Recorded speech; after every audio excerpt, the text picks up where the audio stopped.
السلام علیکم، کیسے ہیں آپ سب؟ امید ہے کہ آپ سب خیریت سے ہوں گے۔ آج میں لے کر آئی ہوں نبیلہ عزیز کا، جس کا نام ہے پناہ۔ بہت پیارا ناول ہے، بہت مزے کا ناول ہے اور انشاءاللہ آپ کو بہت پسند آئے گا۔ مگر آگے بڑھنے سے پہلے اگر آپ میرے چینل پر نیو ہیں تو کائنڈلی میرا چینل سبسکرائب کر دیں، ویڈیو کو لائک کر دیں، کامنٹ کر دیں، شیئر کر دیں۔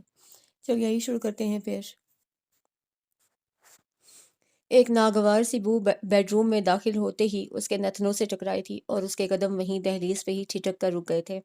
اسے یوں لگا جیسے اس کا دم گھٹ رہا ہو، اگر وہ 5 منٹ اور وہیں کھڑی رہتی تو یقیناً چکرا کے گر جاتی۔ اسی لیے وہ یکدم پلٹی اور دروازہ کھول کر باہر جانے کو لگ گئی تھی۔ رکو! افغان افروز کی بھاری گھمبیر اور بوجھل آواز اس کے قدموں کی زنجیر بن گئی تھی۔ وہ اس کی آواز پہ دروازے میں کسی بت کی مانند کھڑی رہ گئی۔ اس کا دایاں ہاتھ دروازے کے ہینڈل پہ مضبوطی سے جمع ہوا تھا، جیسے اسے چھوڑ کر واپس پلٹنے کا کوئی ارادہ نہ ہو۔ ادھر آؤ، اسے سر کے اشارے سے اسے قریب آنے کو کہا تھا، مگر وہ اپنی جگہ سے 1 انچ بھی آگے یا پیچھے نہیں ہلی۔ میں کہہ رہا ہوں ادھر آؤ، میرے پاس، وہ غصے سے دانت پیس کر بولا تھا، لیکن وہ پھر بھی ٹس سے مس نہ ہوئی۔ میں کیا بکواس کر رہا ہوں، تمہیں سنائی نہیں دے رہا؟ اسے یکدم شیر کی طرح دھاڑتے ہوئے ہاتھ میں پکڑا شیشے کا گلاس زور سے دروازے کی سمت دے مارا تھا۔ وہ یکدم ایک سائڈ پہ ہوئی تھی اور گلاس دروازے سے ٹکرا کر چکنا چور ہو گیا تھا۔ گلاس میں موجود مشروب کے چیمٹے اس کے پیروں اور کپڑوں پہ گرے تھے۔ وہ بدک کر دور ہٹ گئی۔ دروازہ بند کر کے ادھر آؤ میرے سامنے، اسے پھر سے آرڈر دیا۔ اب کی بار وہ اس کے خطرناک تیوروں سے کافی اچھی طرح باخبر ہو چکی تھی۔ جب ہی دروازہ لاک کر کے اپنی سادہ اور نفیس سی چپل کے نیچے چھوٹے چھوٹے کانچ خزاں رسیدہ پتوں کی طرح روندتی ہوئی اس کے سامنے دفعہ 302 کے مجرم کی طرح آن کھڑی ہوئی۔ اسے پتا تھا کہ اب اس کی رہائی ناممکن ہو چکی ہے۔ واپس کیوں بھاگ رہی تھی؟ اس نے اسے سر تا پاس سرد نظروں سے دیکھتے ہوئے پوچھا تھا، لیکن جواب ندارد۔ گونگی اور بہری کیوں ہو گئی ہو؟ اسے ایک بار پھر تاؤ آیا تو زور سے اس کی کلائی پکڑ کر جھٹکے سے کھینچی اور وہ سلونے پتھر کی موٹی اس کے اوپر ہی آن گری۔ گرتے ہی اس کی حس و حرکت بیدار ہو گئی۔ اس نے بوکھلا کر پیچھے ہٹنا چاہا تھا، لیکن اس کی کمر جکڑی جا چکی تھی۔ اسے اس کا حصار توڑ کے نکلنا چاہا، لیکن یہ بھول گئی کہ ایک گرفت افغان افروز جیسے طاقتور مرد کی ہے۔ میں نے تم سے کہا تھا، ہر روز تاوان بھرو گی تم، اور ابھی دن ہی کتنے ہوئے ہیں، تم ابھی سے بھاگنے لگی ہو، ابھی تو پوری زندگی پڑی ہے۔ کیسے گزرے گی یہ زندگی؟ وہ اس کا دوپٹہ اس کے گلے سے نکال کر دور پھینک چکا تھا اور وہ اس کی بات اور اس کے انداز پہ بپھر گئی تھی۔ میں ہر تاوان بھرنے کے لیے تیار ہوں، بشرطے یہ کہ آپ ہوش و حواس میں ہو۔ میرے کسی ناکردہ گناہ کی سزا دینی ہے تو مجھ سے نظر ملا کر سزا دیں، آنکھوں پہ نشے کی پٹی چڑھا کر نہیں۔ وہ بھی جواباً اسی کے لب و لہجے میں بولی تھی جس پہ افغان افروز کا ہاتھ اٹھا اور 5 انگلیاں اس کے رخسار پہ ثبت ہو گئیں۔ اور میں نے تم سے یہ بھی کہا تھا کہ کبھی بیویوں والے زوم میں آ کر مجھ سے بات مت کرنا۔ بات کرنی ہے تو اپنی اوقات میں رہ کر بات کرنا، ورنہ سارے زوم توڑ کر رکھ دوں گا۔ اس نے گھرا کر اسے یاد دلایا۔ اس کی آنکھوں سے آنسو نکل آئے تھے۔ رونا مت، نفرت ہے مجھے آنسوؤں سے۔ ہر بات پہ پابندی تھی۔ وہ گھٹ گھٹ کے رونا چاہتی، پھر بھی رو نہیں سکتی تھی۔ جاؤ اپنا حلیہ درست کر کے آؤ، اسے سختی سے کہتے ہوئے یکدم اسے بازوں کے تنگ گھیرے سے آزاد کر دیا اور وہ تیزی سے اس کے سینے سے الگ ہوئی تھی، یوں جیسے کسی اذیت ناک اور ناقابل برداشت اسیری سے رہائی ملی ہو۔ میں انتظار کر رہا ہوں، جلدی آؤ۔ جانے سے پہلے ہی جلدی آنے کی تاکید کی جا رہی تھی۔ وہ دوپٹہ اٹھا کر تیزی سے باتھ روم میں گھس گئی۔ باتھ روم میں گھستے ہی اس کے سینے میں دبی سسکیوں اور آنکھ کے کناروں پہ ٹھہرے اشکوں کو راستہ مل گیا تھا۔ وہ دیوار گیر آئینہ کے سامنے کھڑی واش بیسن پہ دونوں ہاتھ جما کر جھکی ہوئی ہچکیوں سے رو رہی تھی۔ افغان افروز نہ جانے کس جنم کا بدلہ لے رہا تھا اس سے۔ وہ بے بسی سے جتنا سوچتی اتنا ہی رونا آتا۔ آخر وہ جاتی تو کہاں جاتی، کرتی تو کیا کرتی؟ ان دونوں نے ایک دوسرے کو جو سمجھا تھا وہ غلط تھا۔ فجر کی پہلی اذان پہ ہی اس کی آنکھ کھل گئی تھی۔ اس نے ذرا سی کروٹ بدل کر گردن موڑ کر بیڈ کی بائیں جانب دیکھا۔ وہ تکیے پہ سر رکھے اوندھا لیٹا بے حد گہری اور بے سدھ سو رہا تھا۔ اس وقت اس کے چہرے پہ ایک بے خبری اور اطمینان کا عالم تھا۔ جس روز اسے چوٹ لگتی تھی اس روز وہ پہروں تڑپتا تھا اور پہروں سلگتا تھا۔ رات آنکھوں میں کٹتی تھی اور آنکھیں عذابوں میں کٹتی تھیں، اور یہی عذاب مائدہ کو اپنی ذات پہ جھیلنا پڑتا تھا، اپنی روح کو چلنا پڑتی تھی، اپنی نسوانی انا کو مجروح کرنا پڑتا تھا۔ تب جا کے وہ پرسکون ہو کر سکون کی نیند سوتا تھا۔ کل رات بھی ایسا ہی ہوا تھا، وہ اسے اپنی وحشت کا نشانہ بنا کے سکون سے سو رہا تھا، اور وہ پھر بھی صبر کی اپنی قسمت پہ شاکر تھی۔ نماز پڑھنے کے لیے اپنے بال سمیٹتی ہوئی اٹھی تو نہ جانے کیوں اپنے اوپر سے کمبل ہٹاتے ہوئے اس کی نظر افغان افروز پہ ٹھہر سی گئی۔ کتنا خوبصورت تھا وہ، مردانہ وجاہتوں سے مالا مال، شاندار شخصیت کا مالک، ایک مکمل مرد، لیکن اس مکمل مرد کی ذات ادھوری تھی۔ ہر بات ادھوری تھی، اس کی ہر رات ادھوری تھی، اور یہی ادھورا پن اس کا ایک زخم، ایک ناسور بن گیا تھا جس کی تکلیف افغان افروز کو کم اور مائدہ کو زیادہ ہوتی تھی، بالکل ایسے جیسے اس وقت ہو رہی تھی۔ اور اسی تکلیف کے احساس تلے وہ اسے ہی دیکھے جا رہی تھی جب افغان افروز نے کروٹ بدلی اور اس کا ہاتھ مائدہ کی گود میں آ پڑا تھا۔ وہ یکدم گھبرا گئی تھی کیونکہ افغان افروز کا اس وقت نیند سے بیدار ہونا بھی عذاب سے کم نہیں تھا۔ اس کے بیدار ہونے سے یقیناً مائدہ کی نماز قضا ہو جاتی، جو اسے کسی بھی طور منظور نہیں تھا، اسی لیے وہ اس کے کروٹ بدلنے پہ دم سادھ گئی۔ پھر اس کی گہری نیند کا اطمینان کر لینے کے بعد احتیاط سے اس کا ہاتھ اپنی گود سے ہٹایا اور خود آہستگی سے بیڈ سے اتر گئی۔ دوبارہ اس پہ کمبل ڈال کر خود باتھ روم میں چلی آئی۔ 15 منٹ بعد نکلی اور نماز پڑھنے کے لیے باہر چلی گئی۔ بیڈ روم میں پھیلی ناگوار بو اور لوازمات کی وجہ سے اس کا بیڈ روم میں نماز پڑھنے کو دل نہیں چاہا تھا، اسی لیے جائے نماز اٹھا کر نیچے آ گئی تھی۔ ڈرائنگ روم میں جائے نماز بچھا کر نماز ادا کی، تسبیح پڑھی اور نماز دعا مانگنے کے بعد دادی بی کے کمرے کا رخ کیا۔ السلام علیکم دادی بی، صبح بخیر۔ اس نے اندر آتے ہی انہیں سلام کیا۔ وہ بھی جاگ رہی تھیں اور اسی کے انتظار میں تھیں کہ کب وہ آئے اور انہیں وضو کروائے، کیونکہ وہ خود سے نہ تو اٹھ سکتی تھیں اور نہ ہی چل پھر سکتی تھیں۔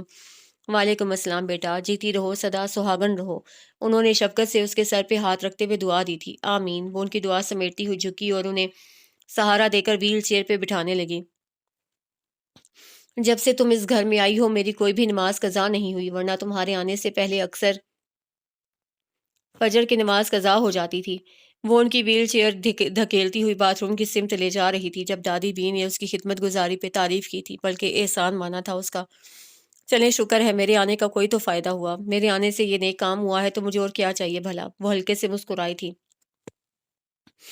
انشاءاللہ اللہ تمہیں اجر دے گا۔ دادی بھی ہر وقت اسے دعائیں ہی دیتی رہتی تھیں، اور وہ ان کی اتنی محبت، اپنائیت اور اتنے خلوص پہ ہمیشہ چپ ہو کے رہ جاتی تھی، کیونکہ وہ اپنے آپ کو اس قابل نہیں سمجھتی تھی، لیکن پھر بھی اس قابل بنا دی گئی تھی۔ افغان رات کو کب آیا تھا؟ دادی بی نے پوچھا۔ جلدی آ گئے تھے، اس نے آہستگی سے جواب دیا۔ تو پھر مجھ سے ملنے کیوں نہیں آیا؟ انہیں اچنبھا ہوا۔ حواسوں میں نہیں تھے، وہ مختصر سا کہہ کے رخ موڑ گئی تھی، اور دادی بھی اس کے جواب کا مفہوم جان گئیں۔ پھر جب تک انہوں نے نماز اور مائدہ نے سپارہ پڑھا تھا ان کے درمیان خاموشی ہی چھائی رہی، لیکن جیسے ہی وہ ان کی ویل چیئر دھکیلتی ہوئی باہر لان میں لے کر آئی، ان کی زبان پہ رکے الفاظ بھی باہر نکلنے لگے تھے۔ اسے تمہیں کچھ کہا تو نہیں؟ پہلا تشویش بھرا سوال آیا تھا۔ کہہ بھی لیں تو کیا فرق پڑتا ہے؟ اسے سر جھٹکا۔ فرق پڑتا ہے بیٹا، تم اس کی بیوی ہو، اسے تمہارا خیال کرنا چاہیے۔ دادی بی کو مائدہ اور افغان افروز کی طرف سے پریشانی ہو رہی تھی۔ خیال تو وہ تب کریں گے جب وہ ہوش میں ہوں گے، اور جب وہ ہوش میں ہوتے ہیں تب وہ گھر پہ نہیں ہوتے۔ وہ ذرا سی تلخی سے بولی تھی۔ میں نے تو سوچا تھا کہ شادی کے بعد بدل جائے گا وہ، لیکن دادی بھی اپنی بات ادھوری چھوڑتے ہوئے چپ سی ہو گئیں۔ یہ شادی میری اور آپ کی مرضی سے ہوئی ہے، اگر ان کی مرضی سے ہوتی تو شاید وہ بدل ہی جاتے۔ وہ ٹھیک کہہ رہی تھی، اسی لیے دادی بھی جواباً کچھ نہ کہہ سکیں۔ تم نے پوچھا نہیں کہ اسے ڈرنک کیوں کی؟ کافی دیر بعد انہوں نے سوال کیا۔ وجہ معلوم ہو تو پوچھنے کا فائدہ، اس نے استہزائیہ انداز میں مسکراتے ہوئے کہا تھا، لیکن مائدہ میں تمہیں پہلے بھی سمجھا چکی ہوں کہ اسے اس کے حال پہ مت چھوڑو، انٹرفیئر کرو اس کی ذات میں، حق جتاؤ، بیویوں والے انداز اپناؤ، اسے بتاؤ کہ تم اس کی ہو اور وہ تمہارا ہے۔ دادی بھی اسے سمجھا رہی تھی۔ میرے بتانے سے میں ان کی اور وہ میرے نہیں ہو جائیں گے، حقیقت کیا ہے یہ آپ بھی جانتی ہیں۔ مائدہ نے سنجیدگی سے کہتے ہوئے ان کی ڈھلکی ہوئی گرم چادر اٹھا کر ان کے گرد پھیلا دی۔ لیکن بیٹا یہ زندگی ہے، جیسے یہ گزارنا چاہتا ہے ویسے زندگی نہیں گزرتی، وہ تو پاگل۔ پلیز دادی بھی، میں آپ کے لیے چائے لے کر آتی ہوں جب تک آپ یہ اخبار پڑھیں۔ مائدہ نے ان کی بات کاٹتے ہوئے ان کی طرف اخبار پڑھا دیا۔ سورج کی کرنیں سنہرا سنگھار کیے، دھوپ کے گھنگرو باندھے ہر صحن، ہر آنگن میں دن بھر رقص کرنے کے لیے اتر چکی تھیں، اور سرد موسم میں ان کے اس رقص سے جو لوگ مسرور ہو رہے تھے ان میں دادی بی بھی شامل تھیں۔ داخلی دروازے کے سامنے وہ ویل چیئر پہ بیٹھی اخبار پڑھ رہی تھیں جب مائدہ ان کے لیے چائے بنا کر لائی۔ تھینکس یو بیٹا، انہوں نے نرمی سے کہتے ہوئے کپ اس کے ہاتھ سے تھام لیا تھا۔ آپ بھی کمال کرتی ہیں دادی بھی، یہ تو میرا فرض بنتا ہے، اس میں تھینکس کی کیا ضرورت ہے؟ بلکہ مجھے تو آپ کا کام کر کے خوشی محسوس ہوتی ہے۔ وہ ایک کرسی کھینچ کر خود بھی ان کے پاس ہی بیٹھ گئی تھی۔ بیٹا، آج کل کوئی بھی اپنا فرض اور اپنا حق نہیں مانتا، بڑی جلدی آنکھیں پھیر لیتے ہیں سب۔ ایسے حالات میں اگر کوئی پھر بھی اپنا فرض پورا کرتا ہے تو اس کا شکریہ ادا کرنا چاہیے۔ وہ بھی جواباً سنجیدگی سے بولی تھی۔ مائدہ کچن میں آ گئی، اسے افغان کے لیے ناشتہ تیار کرنا تھا۔ دادی بی کے اور افغان افروز کے کام وہ خود اپنے ہاتھوں سے سر انجام دیتی تھی، ایشان سے دوسرے کام کرواتی تھی۔ کافی دیر ہو گئی تھی، وہ ابھی تک نیچے نہیں آیا تھا، اس لیے مائدہ کو خود ہی اوپر آنا پڑا۔ وہ دروازہ دھکیل کر اندر داخل ہوئی۔ واش روم سے پانی گرنے کی آواز بتا رہی تھی کہ وہ شاور لے رہا ہے۔ وہ خاموشی سے آگے بڑھ کے کمبل طے کر کے رکھنے لگی، بیڈ پہ جھکی وہ بیڈ شیٹ کی شکنیں دور کر رہی تھی جب واش روم کا دروازہ کھلا اور وہ تولیے سے بال رگڑتا ہوا باہر آیا۔ Good morning. وہ مائدہ کی موجودگی سے بے خبر ڈریسنگ ٹیبل کی سمت بڑھ رہا تھا، اس کی آواز پہ چونک کر پلٹا تھا۔ وہ پیازی رنگ کے جارجٹ کے نفیس سی کڑھائی والے شلوار سوٹ میں ملبوس نکھری ستھری سی کھڑی، ہاتھ میں پکڑا کشن بیڈ پہ رکھے دو تکیوں کے درمیان رکھ رہی تھی۔ اس کے چہرے پہ رات کے قصے کا شائبہ تک نہیں تھا، اس کا چہرہ بے تاثر اور انداز بے نیاز سا لگ رہا تھا۔ افغان افروز کی نظریں اس پہ ٹھہر سی گئیں، نمالود بالوں سے اس کی پوری کمر ڈھکی ہوئی تھی۔ اس کے بال بے حد گھنے اور سیاہ تھے۔ اب کیسی طبیعت ہے آپ کی؟ وہ گلاس اور خالی مشروب کی بوتلیں ٹرے میں رکھتے ہوئے بولی۔ تو افغان افروز چونک گیا۔ کیا ہوا ہے میری طبیعت کو؟ میں تو بالکل ٹھیک ہوں، وہ بے ساختہ حیرانی سے بولا۔ ابھی ٹھیک ہے نا؟ رات کو ٹھیک نہیں تھے، رات کو تو آپ کی طبیعت خاصی خراب تھی۔ رات کو؟ وہ اس کی بات کا مطلب سمجھ کے لب بھینچ گیا۔ جی رات کی ہی بات کر رہی ہوں، وہ زور دے کر بولی۔ تم کہنا کیا چاہتی ہو؟ وہ اس کے سامنے آ کھڑا ہوا۔ جو آپ سمجھ نہیں پا رہے۔ وہ استزائیہ ہنسی اور اسی ہنسی پہ غصے میں آ کر افغان افروز نے اس کا بازو دبوچ لیا۔ میں کیا سمجھتا ہوں اور کیا نہیں تمہیں اس سے کوئی مطلب نہیں ہونا چاہیے، سمجھی تم؟ اسے مائدہ کے بازو کو جھنجھوڑا۔ کیوں مطلب نہیں ہونا چاہیے؟ میں آپ کی بیوی ہوں، ملازمہ نہیں۔ میں بیوی کو ملازمہ سے زیادہ کا درجہ نہیں دیتا، وہ حقارت سے بولا تھا۔ تو پھر شادی کیوں کی تھی؟ مائدہ جانتی بھی تھی، پھر بھی سوال کر بیٹھی۔ کیونکہ ایک ملازمہ کی ضرورت تھی مجھے، میرے گھر کو میری دادی بی کو، اس لیے ضرورت کے لیے کرنا پڑی۔ لیکن یہ ضرورتیں تو کوئی اور ملازمہ بھی پوری کر سکتی تھی۔ ہاں کر سکتی تھی، لیکن صرف گھر کی ضرورتیں، میری ضرورتیں پھر وہی ملازمہ پوری کر سکتی تھی جس کے ساتھ بیوی کا دم چلا ہوتا۔ یہ کام تو ایشاں بھی کر سکتی تھی، اسے بھی آپ بیوی کا دم چلا پہنا سکتے تھے۔ نہیں، اسے نہیں پہنا سکتا تھا، کیونکہ وہ ایک سادہ سی نیند کی دیوانی اور اپنی ذات میں مست رہنے والی لڑکی ہے۔ تمہاری طرح اس نے کبھی افغان افروز پہ اور اس کے گھر پہ بری نظر نہیں ڈالی، کبھی حسرت سے نہیں دیکھا۔ میں کیا ہوں اور کیا نہیں ہوں اسے کوئی فرق نہیں پڑتا، وہ اپنے کام سے کام رکھتی ہے، بدنیتی نہیں دکھاتی۔ افغان افروز نے اس کی ذات کے پرخرچے اڑا دیے تھے۔ مائدہ کے چہرے کی رنگت متغیر ہو گئی، اس نے پل بھر میں اس کا سارا زوم، سارا غرور توڑ کے رکھ دیا تھا۔ وہ جواباً کچھ کہنے کے قابل نہیں رہی۔ تم کیا سمجھتی ہو کہ میں انجان ہوں؟ کیا میں نہیں جانتا کہ تم نے مجھ سے شادی کیوں کی؟ اس نے مائدہ کی تحیر سے پھیلی ہوئی آنکھوں میں جھانکتے ہوئے طنزیہ انداز میں پوچھا تھا۔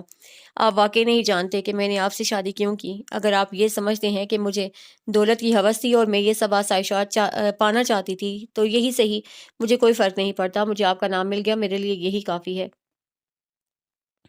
مائدہ آہستگی سے کہتی ہوئی رخ موڑ گئی تھی، مبادا وہ اس کی آنکھوں میں آنسو نہ دیکھ لے۔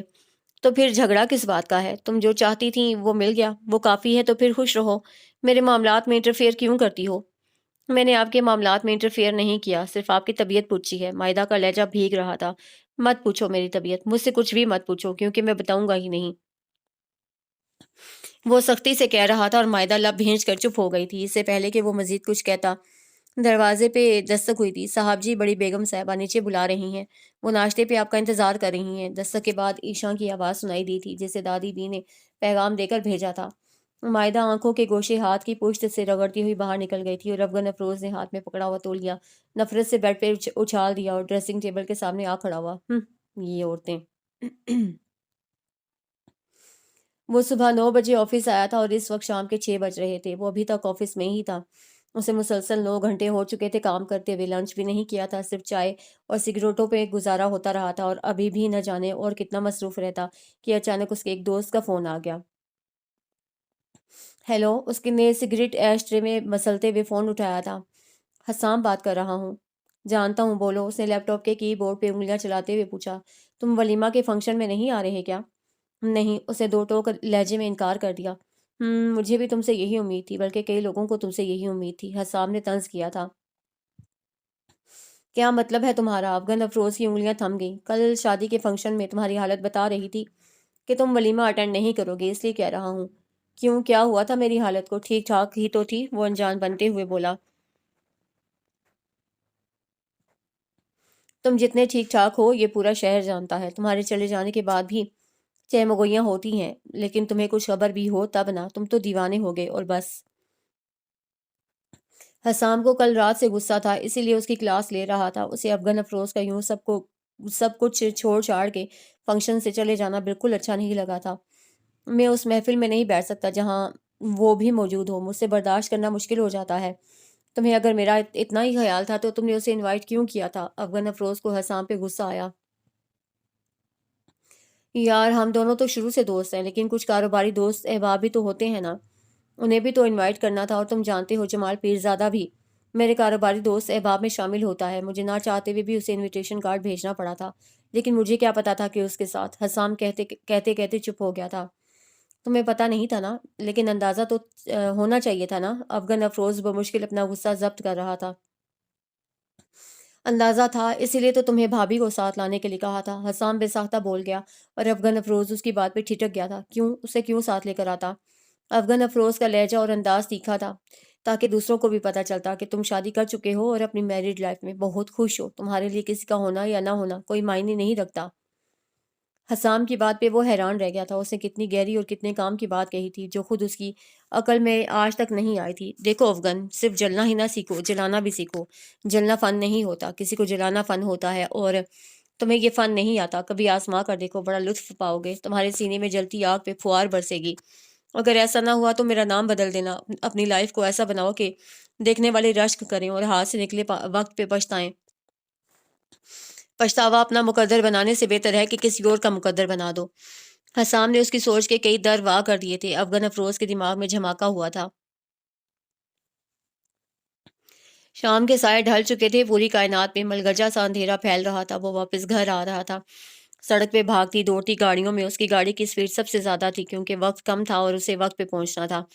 وہ کافی تیز ڈرائیونگ کر رہا تھا، اسی لیے بڑی جلدی گھر پہنچ گیا تھا۔ چوکیدار نے اس کی گاڑی دیکھتے ہی گیٹ کھول دیا تھا۔ اس کی سلور کلر کی پراڈو فراٹے بھرتی ہوئی اندر گیٹ کے سامنے والی ربش پہ آ رکی۔ گاڑی سے اتر کر وہ لمبے لمبے ڈگ بھرتا وہ اندر آ گیا۔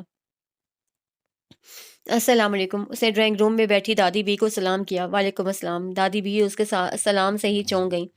انہیں اس کا لہجہ بدلا ہوا محسوس ہوا تھا۔ کیسی طبیعت ہے آپ کی؟ وہ چند قدم چلتا ہوا ان کے قریب آ گیا تھا۔ میری طبیعت تو ٹھیک ہے، لیکن تمہاری طبیعت ٹھیک نہیں لگ رہی۔ دادی بھی اس کے بدلے ہوئے تیور بھام چکی تھی۔ میں ٹھیک ہوں، وہ لڑکی کہاں ہے؟ افغان افروز نے مائدہ کے بارے میں پوچھا، لیکن کترائے ہوئے انداز میں۔ کون لڑکی؟ دادی جان تو چکی تھیں، لیکن اس کے منہ سے اگلوانے کے لیے جان بوجھ کر استفسار کیا تھا۔ وہی لڑکی جو یہاں کام کرتی ہے۔ وہ نام لینے سے گریز کر رہا تھا۔ اچھا، ایشا کی بات کر رہے ہو؟ وہ کچن میں ہے۔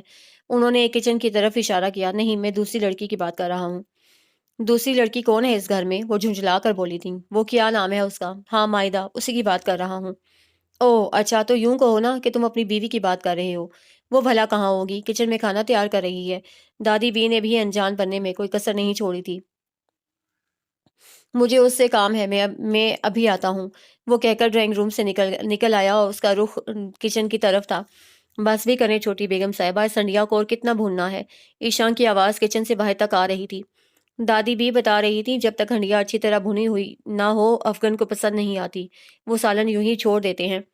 خیر، آپ صرف ہنڈیا کی بات ہی نہ کریں، انہیں تو لوگ بھی بھنے ہوئے ہی پسند ہیں، اور جو بھنے ہوئے نہیں ہوتے انہیں وہ خود بھون دیتے ہیں۔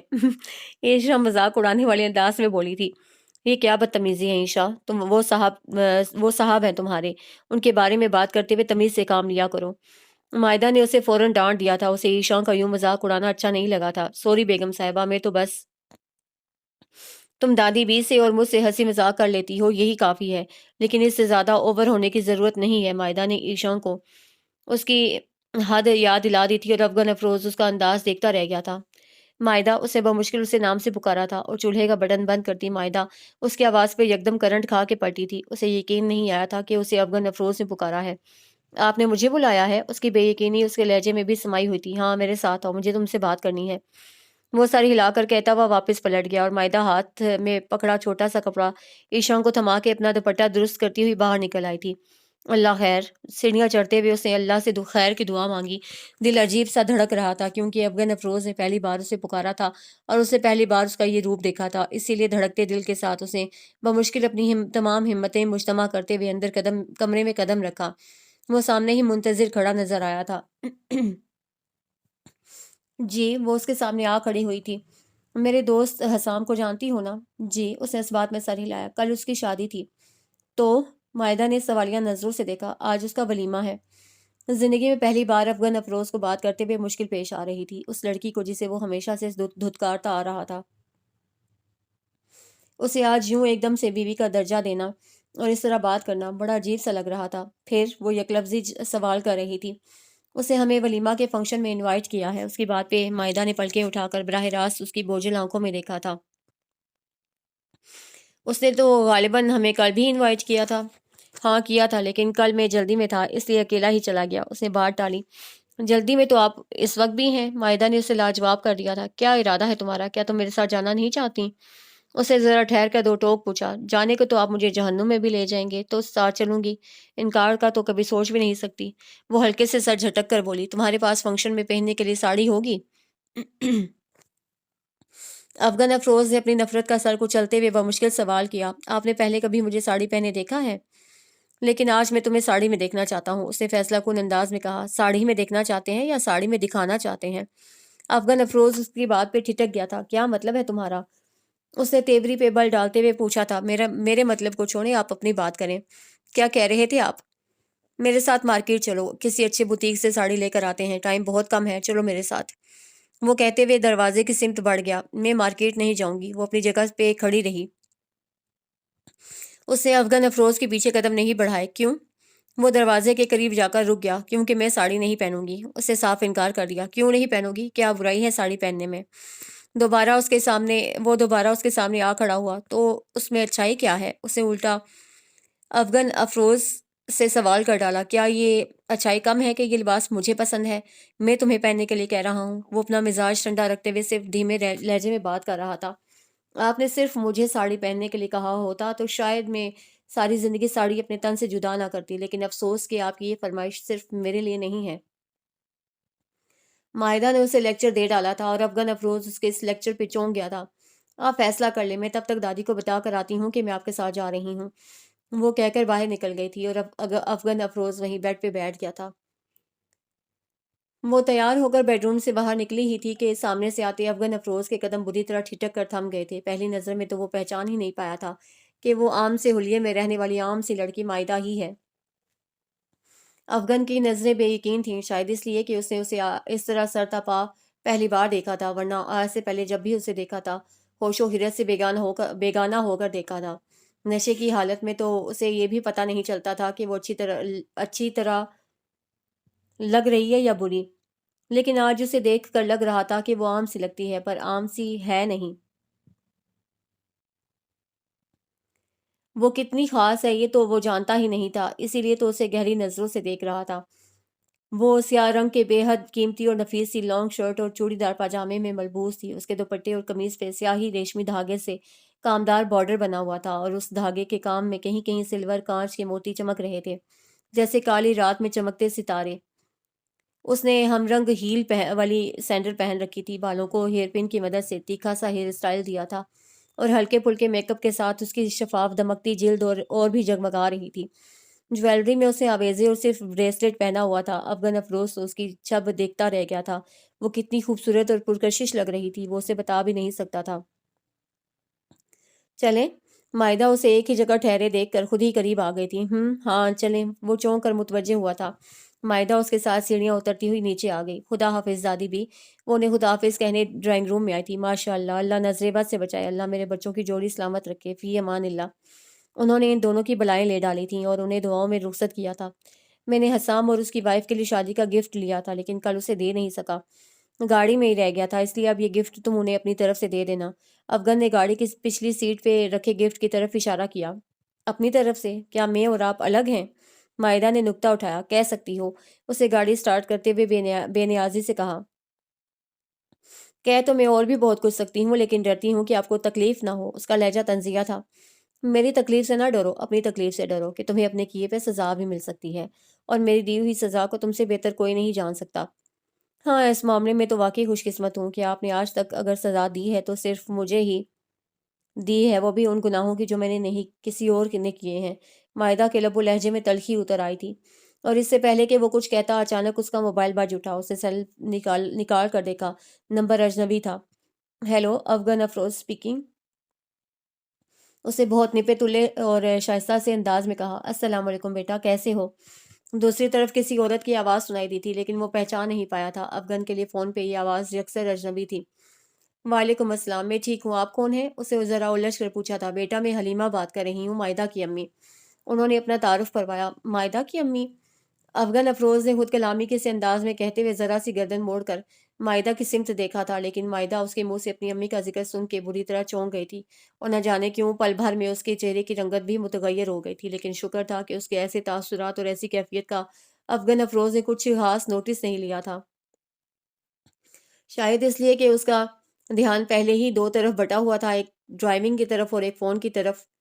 کیسی ہیں آپ؟ نہ جانے وہ کس موڈ میں تھا کہ ان کا حال چال بھی پوچھ رہا تھا، ورنہ پہلے تو اس نے یہ زحمت بھی کبھی نہیں کی تھی۔ میں ٹھیک ہوں بیٹا، تم سناؤ کیسے ہو؟ انہوں نے کافی جھجک کر پوچھا تھا، کیونکہ پہلے اسے بات جو نہیں ہوئی تھی۔ میں بھی ٹھیک ہی ہوں، آپ سنائیں، آج آپ نے کیسے یاد کر لیا؟ وہ حلیمہ بی بی سے بات تو کر رہا تھا، لیکن مائدہ کا دل اندر ہی اندر گھبرا رہا تھا۔ اس کی بے چینی اس کی ہتھیلیوں میں اتر آئی تھی۔ بس بیٹا، اتنے دن ہو گئے تھے، مائدہ کی طرف سے کوئی خیر خبر نہیں ملی، اس لیے سوچا آج خود ہی پتہ کر لوں۔ کافی دیر سے تم لوگوں کے گھر کے نمبر پہ فون کر رہی تھی، لیکن کسی نے فون ہی نہیں اٹھایا، اس لیے پریشان ہو کر تمہارے نمبر پر فون کر دیا۔ پتہ نہیں تم مصروف تھے یا فارغ، میں تو اپنی پریشانی میں تمہیں ڈسٹرب کر بیٹھی ہوں۔ وہ شرمندہ سے لہجے میں بات کر رہی تھیں۔ افغان افروز کو ان کی شرمندگی پہ خود شرمندگی محسوس ہوئی تھی۔ آج ذرا دیر کے لیے ہی صحیح وہ سرد موری کے ہول سے نکلا ہوا تھا، اس لیے محسوسات جاگے ہوئے تھے، تبھی اسے شرمندگی کا احساس ہوا تھا۔ نہیں، ایسی کوئی بات نہیں ہے، ہم دراصل ایک فنکشن میں جا رہے ہیں، مائدہ بھی ساتھ ہی ہے۔ آپ اس سے بات کر لیں، میں ڈرائیو کر رہا ہوں، خدا حافظ۔ اس نے ان کی جھجک اور شرمندگی محسوس کرتے ہوئے موبائل مائدہ کی طرف بڑھا دیا تھا، اور مائدہ نے بمشکل اپنے تاثرات کنٹرول کرتے ہوئے موبائل اس کے ہاتھ سے لے کر کان سے لگایا تھا۔ السلام علیکم ممی۔ اس کا لہجہ بے حد دھیما اور آواز دبی دبی سی تھی۔ وعلیکم السلام، میری بچی کیسی ہو؟ اتنے دنوں سے ماں کی کوئی خیر خبر نہیں لی تم نے، اور نہ ہی اپنا حال چال بتایا۔ وہ بہت پیار اور محبت بھرے لہجے میں پوچھ رہی تھی۔ ان کی اداسی مائدہ کو ان کے لہجے سے ہی محسوس ہو گئی تھی۔ بس گھر کے کاموں میں اور دادی بی کے ساتھ وقت گزرنے کا پتہ ہی نہیں چلتا، اور آپ کے پاس تو فون بھی نہیں ہے جس پہ کال کر کے میں آپ کی خیر خیریت لے سکوں۔ شیخ صاحب کا فون ہے تو صحیح، حلیمہ بی بی بے ساختگی میں کہہ گئیں، لیکن پھر خود ہی چپ بھی ہو گئی تھیں۔ لیکن اسی ذرا سی دیر میں مائدہ کے جسم کا سارا خون جیسے زرد پڑ گیا تھا۔ اس نے بے ساختہ ہاتھ میں پکڑے ٹیشو سے اپنی پیشانی اور چہرے سے نادیدہ پسینے کو تپ تپا کے خشک کیا تھا۔ ٹھیک ہے امی، آپ فون بند کریں، میں خود آپ کو کال کر لوں گی، اس وقت ہم راستے میں ہیں۔ اسے فوراً انہیں ٹال دیا، لیکن وہ اس کی کیفیت سمجھ گئی تھیں۔ ٹھیک ہے، اللہ تم لوگوں کو خیر و عافیت سے منزل پہ پہنچائے، ہم بعد میں بات کر لیں گے، اپنا خیال رکھا کرو، اللہ حافظ۔ انہوں نے بھی بات کو طول دیے بغیر بات سمیٹ دی تھی، اور مائدہ نے گہری سانس کھینچتے ہوئے فون بند کر دیا تھا، اور اپنے آپ کو پرسکون کرنے کے لیے اپنا سر سیٹ کی پشت سے ٹکا کر پلکیں منہ دلی تھیں، اور اس کے برابر والی سیٹ پہ بیٹھا افغان افروز بظاہر تو ڈرائیونگ میں ہی مصروف نظر آ رہا تھا، لیکن اس کا دھیان کہاں تھا مائدہ ہرگز نہیں جان سکی تھی۔ اپنی امی کی کال پہ تم اتنا گھبرا کیوں گئی تھی؟ اس کے ٹھہرے ہوئے لہجے اور مبہم سے سوال پہ مائدہ نے کرنٹ کھا کے پٹ سے آنکھیں کھول دیں، اور افغان افروز کی طرف عجیب بدحواس اور متوحش سی نظروں سے دیکھا تھا، گویا وہ اس کی کیفیت اور اس کے تاثرات سے اتنا انجان بھی نہیں تھا جتنا نظر آ رہا تھا۔ وہ ایک نظر میں ہی اس کی کیفیت فوراً بھانپ گیا تھا۔ کیا بات ہے، میرے سوال پہ تو تم اور بھی گھبرا گئی ہو؟ اس نے سامنے ونڈ اسکرین سے نظریں ہٹاتے ہوئے مائدہ کے چہرے کو بغور دیکھا تھا۔ نہیں، ایسی تو کوئی بات نہیں ہے، اس نے فوراً نفی میں گردن ہلائی تھی۔ تمہارے چہرے سے تو ایسی ہی بات نظر آ رہی ہے، وہ بڑے یقین سے کہہ رہا تھا۔ مائدہ نے اس کی بوجھل مگر گہری نظروں کے خوف سے پلکیں جھکا لی تھی۔ نہیں، بس میرا ان کی تنہائی اور اکیلے پن کی طرف خیال چلا گیا تھا۔ تنہائی اور اکیلا پن؟ جی دراصل جب میں ان کے پاس تھی تو انہیں بڑا سہارا رہتا تھا، کام کاج بھی نہیں کرنا پڑتا تھا، اور اگر وہ بیمار ہوتی تھیں تو تب بھی میں ہی ان کی دیکھ بھال کرتی تھی۔ مگر اب تو ان کے پاس کوئی بھی نہیں ہے، سارا دن اکیلے گھر میں بیٹھے گزر جاتا ہوگا۔ اپنی ماں کی پریشانی کے خیال سے ہی مائدہ کی آنکھیں نم ہو گئی تھیں۔ کیوں؟ اکیلے کیوں؟ ان کے ہسبینڈ، میرا مطلب ہے کہ تمہارے والد صاحب، وہ بھی تو ہوتے ہیں۔ ان کے ہوتے ہوئے بھی اکیلا پن ہوتا ہے؟ اسے ذرا سی حیرانی ظاہر کی۔ جی وہ اپنی شاپ پہ ہوتے ہیں، صبح جاتے ہیں اور شام کو آتے ہیں، اس لیے دن کا وقت تو اکیلے ہی گزرتا ہے نا۔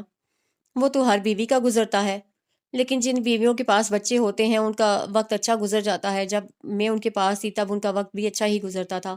اب میری شادی کے بعد انہیں تنہائی اور اکیلا پن محسوس ہونے لگا ہے۔ مائدہ خود کو کافی حد تک سنبھال چکی تھی، اس لیے آسانی سے بات کر لی تھی۔ یہ بھی ٹھیک کہہ رہی ہو تم، جن عورتوں کے پاس بچے ہوں وہ مصروف رہتی ہیں۔ بچے واقعی بہت پیارے، اور اپنی دھن میں کچھ کہتے کہتے اسے نہ جانے کیا خیال آیا کہ اسے یکدم لب بھینچ لیے۔ اس کے نارمل سے چہرے پہ سرد و سپاس سی کیفیت جم گئی تھی۔ مائدہ نے پلکیں اٹھا کر اس کی خاموشی پہ اس کا بغور جائزہ لیا تھا۔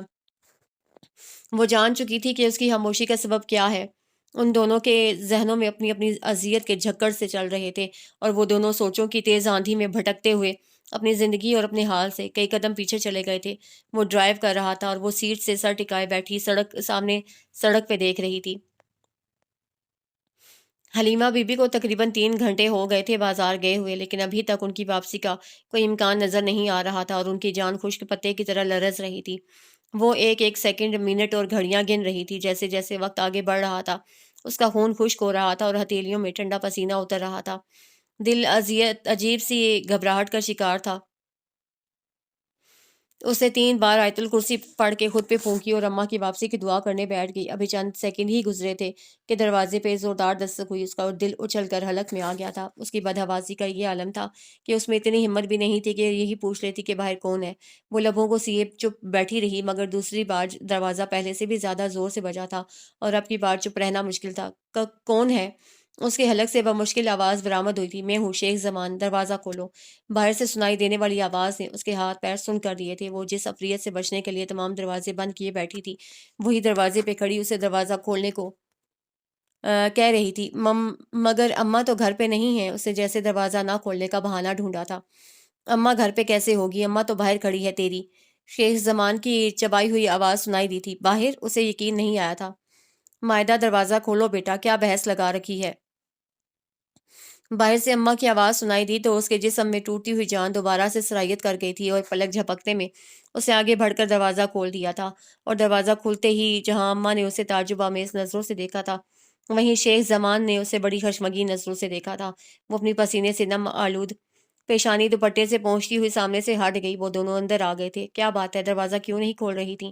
اماں نے ہاتھوں میں پکڑے تھیلے برآمدے میں بچھے تخت پر ڈھیر کر دیے تھے۔ سودا سلف کافی زیادہ تھا، اس لیے ان کے بازو تھک چکے تھے۔ مائدہ فوراً باورچی خانے میں جا کر ان کے لیے پانی لے آئی تھی۔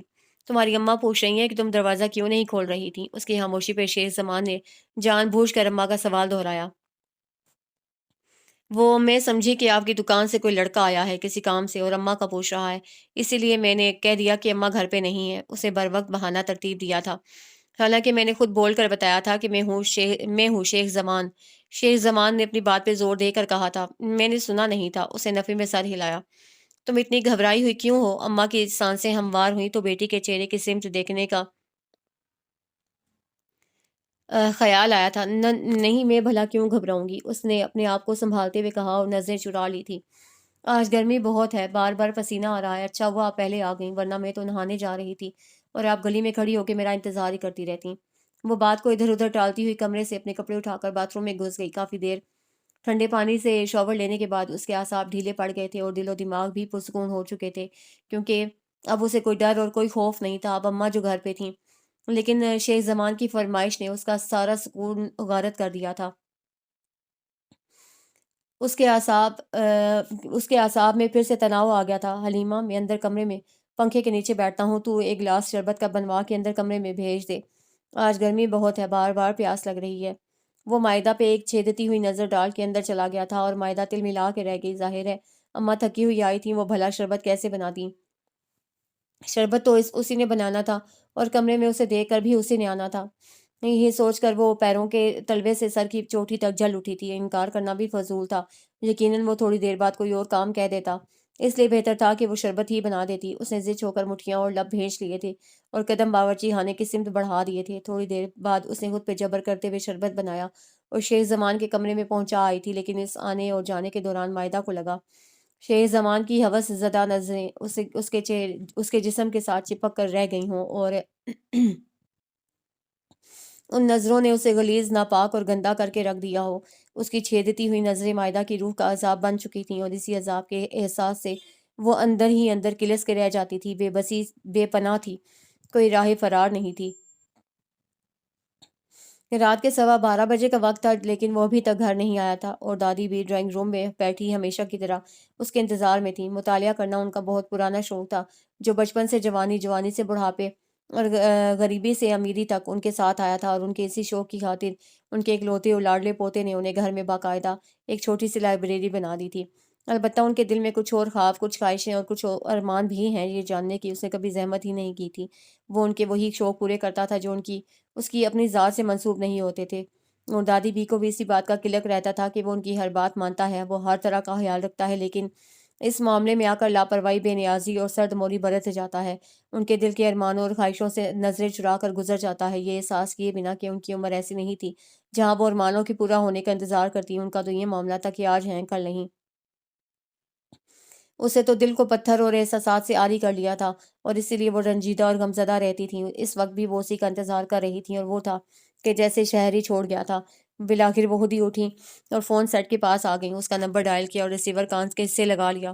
دوسری طرف بیل جا رہی تھی، لیکن وہ کوئی کال ریسیو نہیں کر رہا تھا۔ پھر بھی وہ مسلسل کوشش کر رہی تھی، اور ایک بار ان کی کوشش کامیاب ٹھہری گئی۔ ہیلو، اس کی بھاری گھمبیر اور بوجھل آواز پہ ان کا دل کٹ کے رہ گیا تھا۔ افغان، وہ بڑے دکھ سے بولی تھیں۔ ڈونٹ وری، میں آ رہا ہوں۔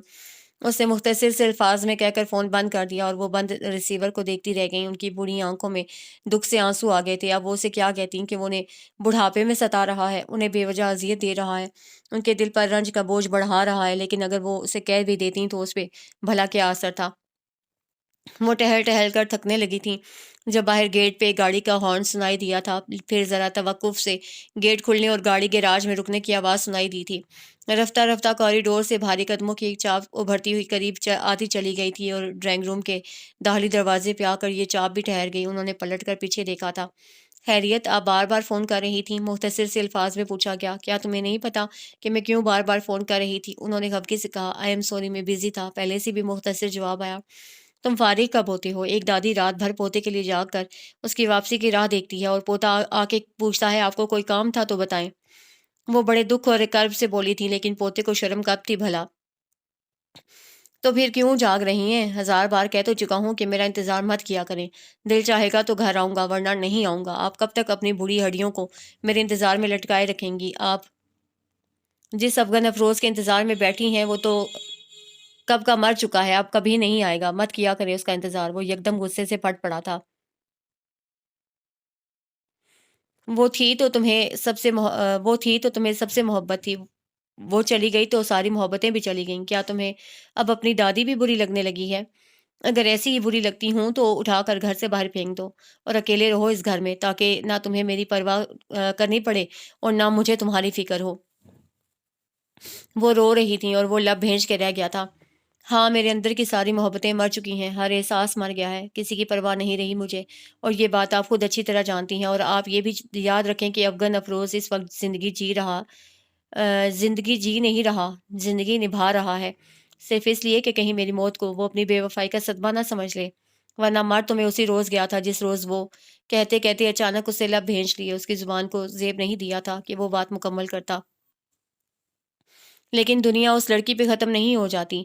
دادی بھی ساری باتیں، ساری حقیقتیں جانتی تو ہیں، پھر آپ کیوں بھول جاتی ہیں؟ میری دنیا اس لڑکی پہ ہی ختم ہوتی تھی اور اس لڑکی پہ ہی ختم ہو گئی، وہ بولا مگر تلخ اور استزائیہ سا۔ پلیز دادی بھی، اب اس ٹاپک کو یہیں ختم کر دیں، رات کے اس پہر کچھ حاصل نہیں ہوگا سوائے سر درد کے۔ اسے سختی سے کہتے ہوئے انہیں روک دیا تھا اور پلٹ کر سیڑھیوں کی سمت بڑھ گیا۔ افغان، وہ بے بسی سے زچ ہو کر پکاریں، پلیز سمجھنے کی کوشش کریں دادی بھی، ان باتوں کے لیے یہ وقت موزوں نہیں ہے، یہ ساری باتیں کسی اور وقت پہ اٹھا رکھیں۔ اس وقت گہری نیند آ رہی ہے، آپ بھی سو جائیں اور مجھے بھی سونے دیں۔ اس نے ہاتھ اٹھا کر بے نیازی سے کہا اور سیڑھیاں چڑھ گیا تھا، اور وہ وہیں کھڑی دیکھتی رہ گئی۔ وہ واقعی بے حس ہو چکا تھا، اب تو ان کی بھی پرواہ نہیں کرتا تھا، ورنہ پہلے تو وہ مالی سے پورے لان کی کانٹ چھانٹ کروا کے پودوں کو پانی دے کر فارغ ہوئی تو اچانک انہیں وقت کا احساس ہوا تھا، کیونکہ انہوں نے ابھی افغان کے لیے ناشتہ بھی بنانا تھا، اس لیے سارے کام وہ پس سے پشت ڈالتے ہوئے اندر آ گئیں۔ ایشان ڈرائنگ روم اور ٹی وی لاؤنج کی صفائی میں مصروف تھی، وہ شروع سے ہی افغان افروز کے لیے کھانے پینے کی اشیاء خود تیار کرتی تھیں، اس کے سارے کام وہ اپنے ہاتھوں سے کرتی تھی۔ ناشتہ بنا کر انہوں نے ایشان سے کہا، اوپر جاؤ اور افغان سے کہو ناشتہ تیار ہو چکا ہے، جلدی آ جائے ورنہ ٹھنڈا ہو جائے گا۔ انہوں نے ایشا کو اوپر بھیجا اور وہ مؤدب سے انداز میں سر ہلا کر اوپر چلی گئی اور وہ خود اس کا ناشتہ لگانے میں مصروف ہو گئیں۔ اور ٹھیک 5 منٹ بعد وہ شاندار ڈریسنگ کیے، عمدہ خوشبو لگائے، خوبصورت ہیئر اسٹائل مگر سرد و سپاٹ چہرے کے ساتھ ڈائننگ روم میں داخل ہوا تھا۔ گڈ مارننگ، بے تاثر سا لہجہ تھا، وہ بھلا کیا جواب دیتی؟ خاموشی سے وہ کرسی کھینچ کر بیٹھ گئی تھیں۔ وہ بھی ان کی خاموشی نوٹ کر چکا تھا، کیونکہ ان کی طرف سے ان کی گڈ مارننگ کا کوئی جواب نہیں آیا تھا۔ انہوں نے جوس کا جگ اور ایک گلاس اس کے سامنے رکھ دیا تھا، وہ نہار منہ جوس پینے کا عادی تھا۔ آئی ایم سوری، اس نے گلاس اٹھاتے ہوئے سنجیدگی سے کہا، لیکن دادی بی نے پھر بھی کوئی جواب نہیں دیا۔ وہ خاموشی سے اپنے لیے کپ میں چائے انڈیلنے لگی۔ شاید رات میں کچھ زیادہ بول گیا تھا، مجھے اتنا نہیں بولنا چاہیے تھا، آئی ایم ریئلی سوری۔ وہ جوس پینے سے پہلے سر جھکایا، آہستگی سے اور سنجیدگی سے معذرت کر رہا تھا، لیکن دادی بی نے اس کے کوئی بھی بات کانوں پہ نہیں دھری تھی، جس پہ وہ قدرے جھنجھلا گیا تھا۔ دادی بی، میں آپ سے مخاطب ہوں، میں سوری بول رہا ہوں آپ سے۔ اس نے گلاس ٹیبل پہ پٹک دیا تھا۔ مجھ سے کیوں مخاطب ہو اور کیوں سوری بول رہے ہو؟ کیا اہمیت ہے میری تمہاری نظر میں؟ جیسے گھر کے باقی ملازم ہیں ویسے میں بھی ہوں، بس اتنا فرق ہے کہ وہ کوارٹر میں رہتے ہیں اور میں تمہارے گھر کے بیڈ روم میں رہتی ہوں۔ تمہارا مجھ پہ یہی احسان ہے کہ تم نے مجھے ایک کمرہ دے رکھا ہے، ورنہ روٹی پانی جوتی کپڑا تو باقی سب کو بھی مل رہا ہے، وہ بھی کام کرتے ہیں، میں بھی کام کرتی ہوں۔ جب ان کاموں سے ہٹ کے کوئی بات کرتی ہوں تو تمہیں ناگوار گزرتا ہے، آخر کو تم مالک ہو، کسی ملازم کی اپنی ذات میں مداخلت ناگوار تو گزرے گی، لیکن تم بے فکر رہو، آئندہ ایسا نہیں ہوگا۔ میں پوری کوشش کروں گی کہ تمہارے کسی بھی کام میں مداخلت نہ کروں جو تمہیں ناگوار گزرے۔ انہوں نے غصہ ضبط کرتے ہوئے کہا اور رخ موڑ لیا تھا۔ دادی بھی، آپ یہ مت کہو مجھے دادی بھی، میں صرف نام کی دادی بھی ہوں، ورنہ میری کیا اوقات ہے، خوب جانتی ہوں میں۔ تمہارے لیے وہی اہم تھی جس کے ہجر میں جوگی بنے پھر رہے ہو، وہ گئی تو سب کچھ گیا، پوری دنیا ہی ختم ہو گئی، اور جب تمہاری دنیا ہی ختم ہو گئی ہے تو ہم کس کام کے؟ آج ان کی چپ اور برداشت کا پیمانہ لبریز ہو گیا تھا، اس لیے جو منہ میں آیا کہتی چلی گئی تھیں، اور افغان افروز ششدر سا بیٹھا ان کی صورت دیکھ رہا تھا۔ میں جیوں یا مروں میری پرواہ مت کرنا، اور تم ہر ناجائز اور غلط کام کرو، گھر آؤ یا نہ آؤ، میں تمہاری پرواہ نہیں کروں گی، بھول جاؤں گی کہ میرا کوئی پوتا بھی ہے، بس زندگی کے دن پورے کرنے ہیں، سو ہو ہی جائیں گے۔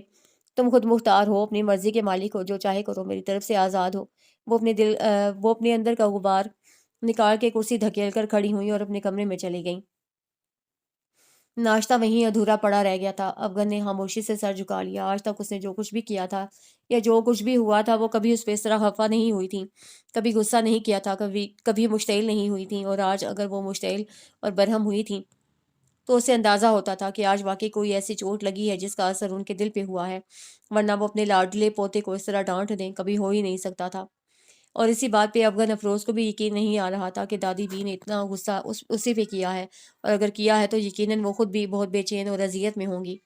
آخر اس نے ان کا دل کیوں دکھا دیا؟ اسے ایسا نہیں کرنا چاہیے تھا۔ یہی سوچتے سوچتے وہ خود بھی بے چین اور مضطرب ہو گیا تھا، اور ایک جھٹکے سے اٹھ کر وہاں سے نکل آیا، لمبے لمبے ڈگ بھرتا گاڑی تک آیا اور گاڑی نکال لے گیا۔ مائدہ، مائدہ، اماں اسے باہر سے آوازیں دیتی ہوئی اندر کمرے میں آ گئی تھیں۔ مائدہ، انہوں نے بالآخر اس کے قریب آ کر اسے پکارا تو وہ چونک کر جیسے ہوش میں آئی تھی۔ جی اماں، کیا بات ہے؟ وہ یکدم بستر پہ لیٹی ان کی آواز سن کر اٹھ بیٹھی تھی۔ کہاں کھوئی رہتی ہو؟ میں آوازیں دے دے کر تھک جاتی ہوں، وہ خفگی سے بولیں۔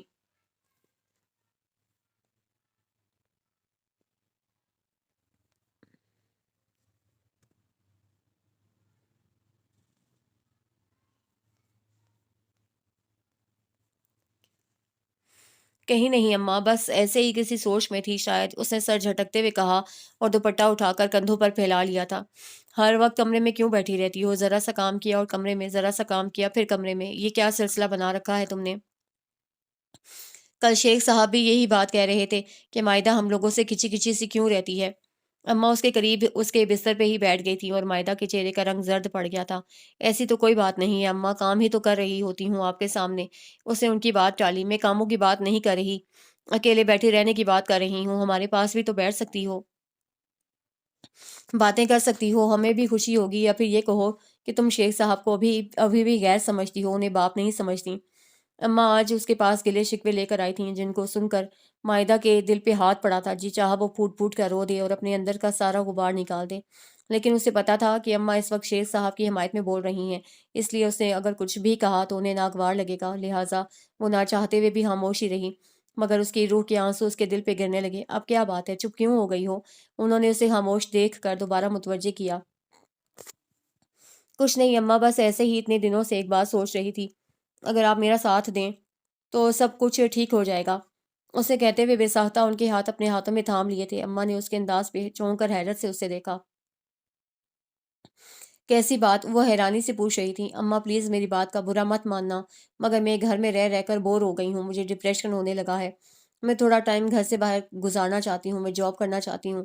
آپ یہ مت سمجھیں کہ میں یہ جاب اپنی کوئی ضرورتیں یا خواہشیں پوری کرنے کے لیے کرنا چاہتی ہوں، میں خود اعتماد ہونا چاہتی ہوں، میرے اندر اعتماد کی کمی ہے، میں یہ کمی دور کرنا چاہتی ہوں۔ اماں میں دنیا کے قدم سے قدم ملا کر چلنا چاہتی ہوں، پلیز اماں، اگر میں اسی ایک چار دیواری میں رہی تو ایک روز میرا دم گھٹ جائے گا اور آپ کو اس کمرے میں میری لاش ملے گی، پلیز مجھے اجازت دے دیں، مجھے کھل کے سانس لینے دیں، مجھے جینے دیں پلیز، اسے روحان سے لہجے میں کہتے ہوئے جیسے التجا کی تھی۔ اور اماں اس کا چہرہ دیکھتی رہ گئیں، وہ اس کی اس انوکھی فرمائش پہ حیران پریشان تھیں۔ یہ کیا کہہ رہی ہو تم؟ وہ پریشانی سے گویا ہوئی تھیں۔ اماں میں اپنی حالت، اپنے دل کی بات اور کس سے کہوں گی سوائے آپ کے، پلیز آپ میری بات سمجھنے کی کوشش کریں، میرے پاس تعلیم ہے، عقل ہے، شعور ہے، مجھے اپنی عقل اور شعور کا استعمال کرنے دیں پلیز اماں، مجھے روکیے مت۔ یہ اچانک بیٹھے بیٹھے کیا ہو گیا ہے تمہیں؟ یہ بھی کوئی تک ہے بھلا؟ انہوں نے خفگی سے کہتے ہوئے اس کے ہاتھوں سے اپنے ہاتھ چھڑا لیے تھے۔ اماں یہ میں نے اچانک بیٹھے بیٹھے نہیں سوچا، بلکہ یہ سب سوچتے ہوئے تو مجھے مہینے ہو گئے ہیں، بس میں ڈرتی تھی کہ آپ کو میری جاب کی فرمائش بری لگے گی، لیکن آپ میری ماں ہیں، آپ میری خواہش پوری نہیں کریں گی تو اور کون کرے گا؟ آپ کی ایک ہاں میری بے سکون زندگی میں سکون بھر دے گی پلیز۔ مائدہ اتنی جذباتی ہو رہی تھی کہ اس نے ماں کے سامنے ہاتھ جوڑ دیے تھے اور اماں ششدر سی ہو کر دیکھنے لگیں۔ دیکھو مائدہ، تم جانتی ہو کہ میں شیخ صاحب کو بتائے بغیر کوئی کام نہیں کرتی، اس لیے وہ گھر آتے ہیں تو ان سے بات کرتی ہوں، وہ مان گئے تو کر لینا جاب، اگر نہ مانے تو ضد مت کرنا، میں ان کے ساتھ بحث و تکرار نہیں کر سکتی۔ وہ خفگی سے کہہ کر اٹھ کھڑی ہوئی تھیں۔ اماں میں آپ کی بیٹی ہوں، شیخ صاحب کی نہیں، مجھے آپ نے اجازت دینی ہے اور مجھے آپ کی ہی اجازت کی ضرورت ہے، وہ اجازت دیں یا نہ دیں مجھے اس سے کوئی فرق نہیں پڑتا۔ مائدہ بالآخر کہہ ہی گئی تھی اور اماں یکدم پلٹ کر کے اسے تعجب بھری بے یقین نظروں سے دیکھنے لگیں۔ آج وہ انہیں مسلسل حیران کر رہی تھی۔ کیا کہا تم نے؟ ان کی حیرانی ان کے لہجے سے بھی جھلک رہی تھی۔ کچھ غلط نہیں کہہ رہی، میں آپ کی بیٹی ہوں، یہی حقیقت ہے، میرے اچھے برے کا خیال آپ کو ہونا چاہیے، شیخ صاحب کو نہیں۔ آپ ان سے اجازت طلب نہیں کریں گی، صرف یہ بتائیں گی کہ میں جاب کرنا چاہتی ہوں اور آج یا کل میں جاب کی تلاش شروع کر دوں گی۔ مائدہ کیا ہو گیا ہے تمہیں؟ کیسی عجیب عجیب باتیں کر رہی ہو تم؟ ہوش میں تو ہو نا؟ اماں میں ہوش میں ہوں لیکن آپ نہیں ہیں، جوان بیٹی کی ماں ہے لیکن پھر بھی نادان ہیں، باقی ماؤں کی طرح آنکھیں اور کان کھلے رکھا کریں، جو ان بیٹیوں کی مائیں غافل نہیں رہتی، جوان بیٹیوں کی مائیں غافل نہیں رہتی، ہر وقت چوکس اور چوکنا رہتی ہیں۔ سمجھ ہی نہیں رہی، میں آخر ایسا کہوں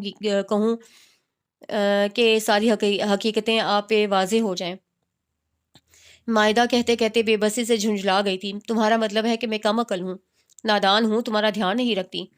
انہیں اس کی بات پہ اچنبھا ہوا تھا۔ جی بالکل میں نے یہی کہا ہے، اسے سر ہلا کر اعتراف کیا تھا اور اماں دنگ رہ گئی تھی۔ مائدہ تم اپنی ماں کو ایسا…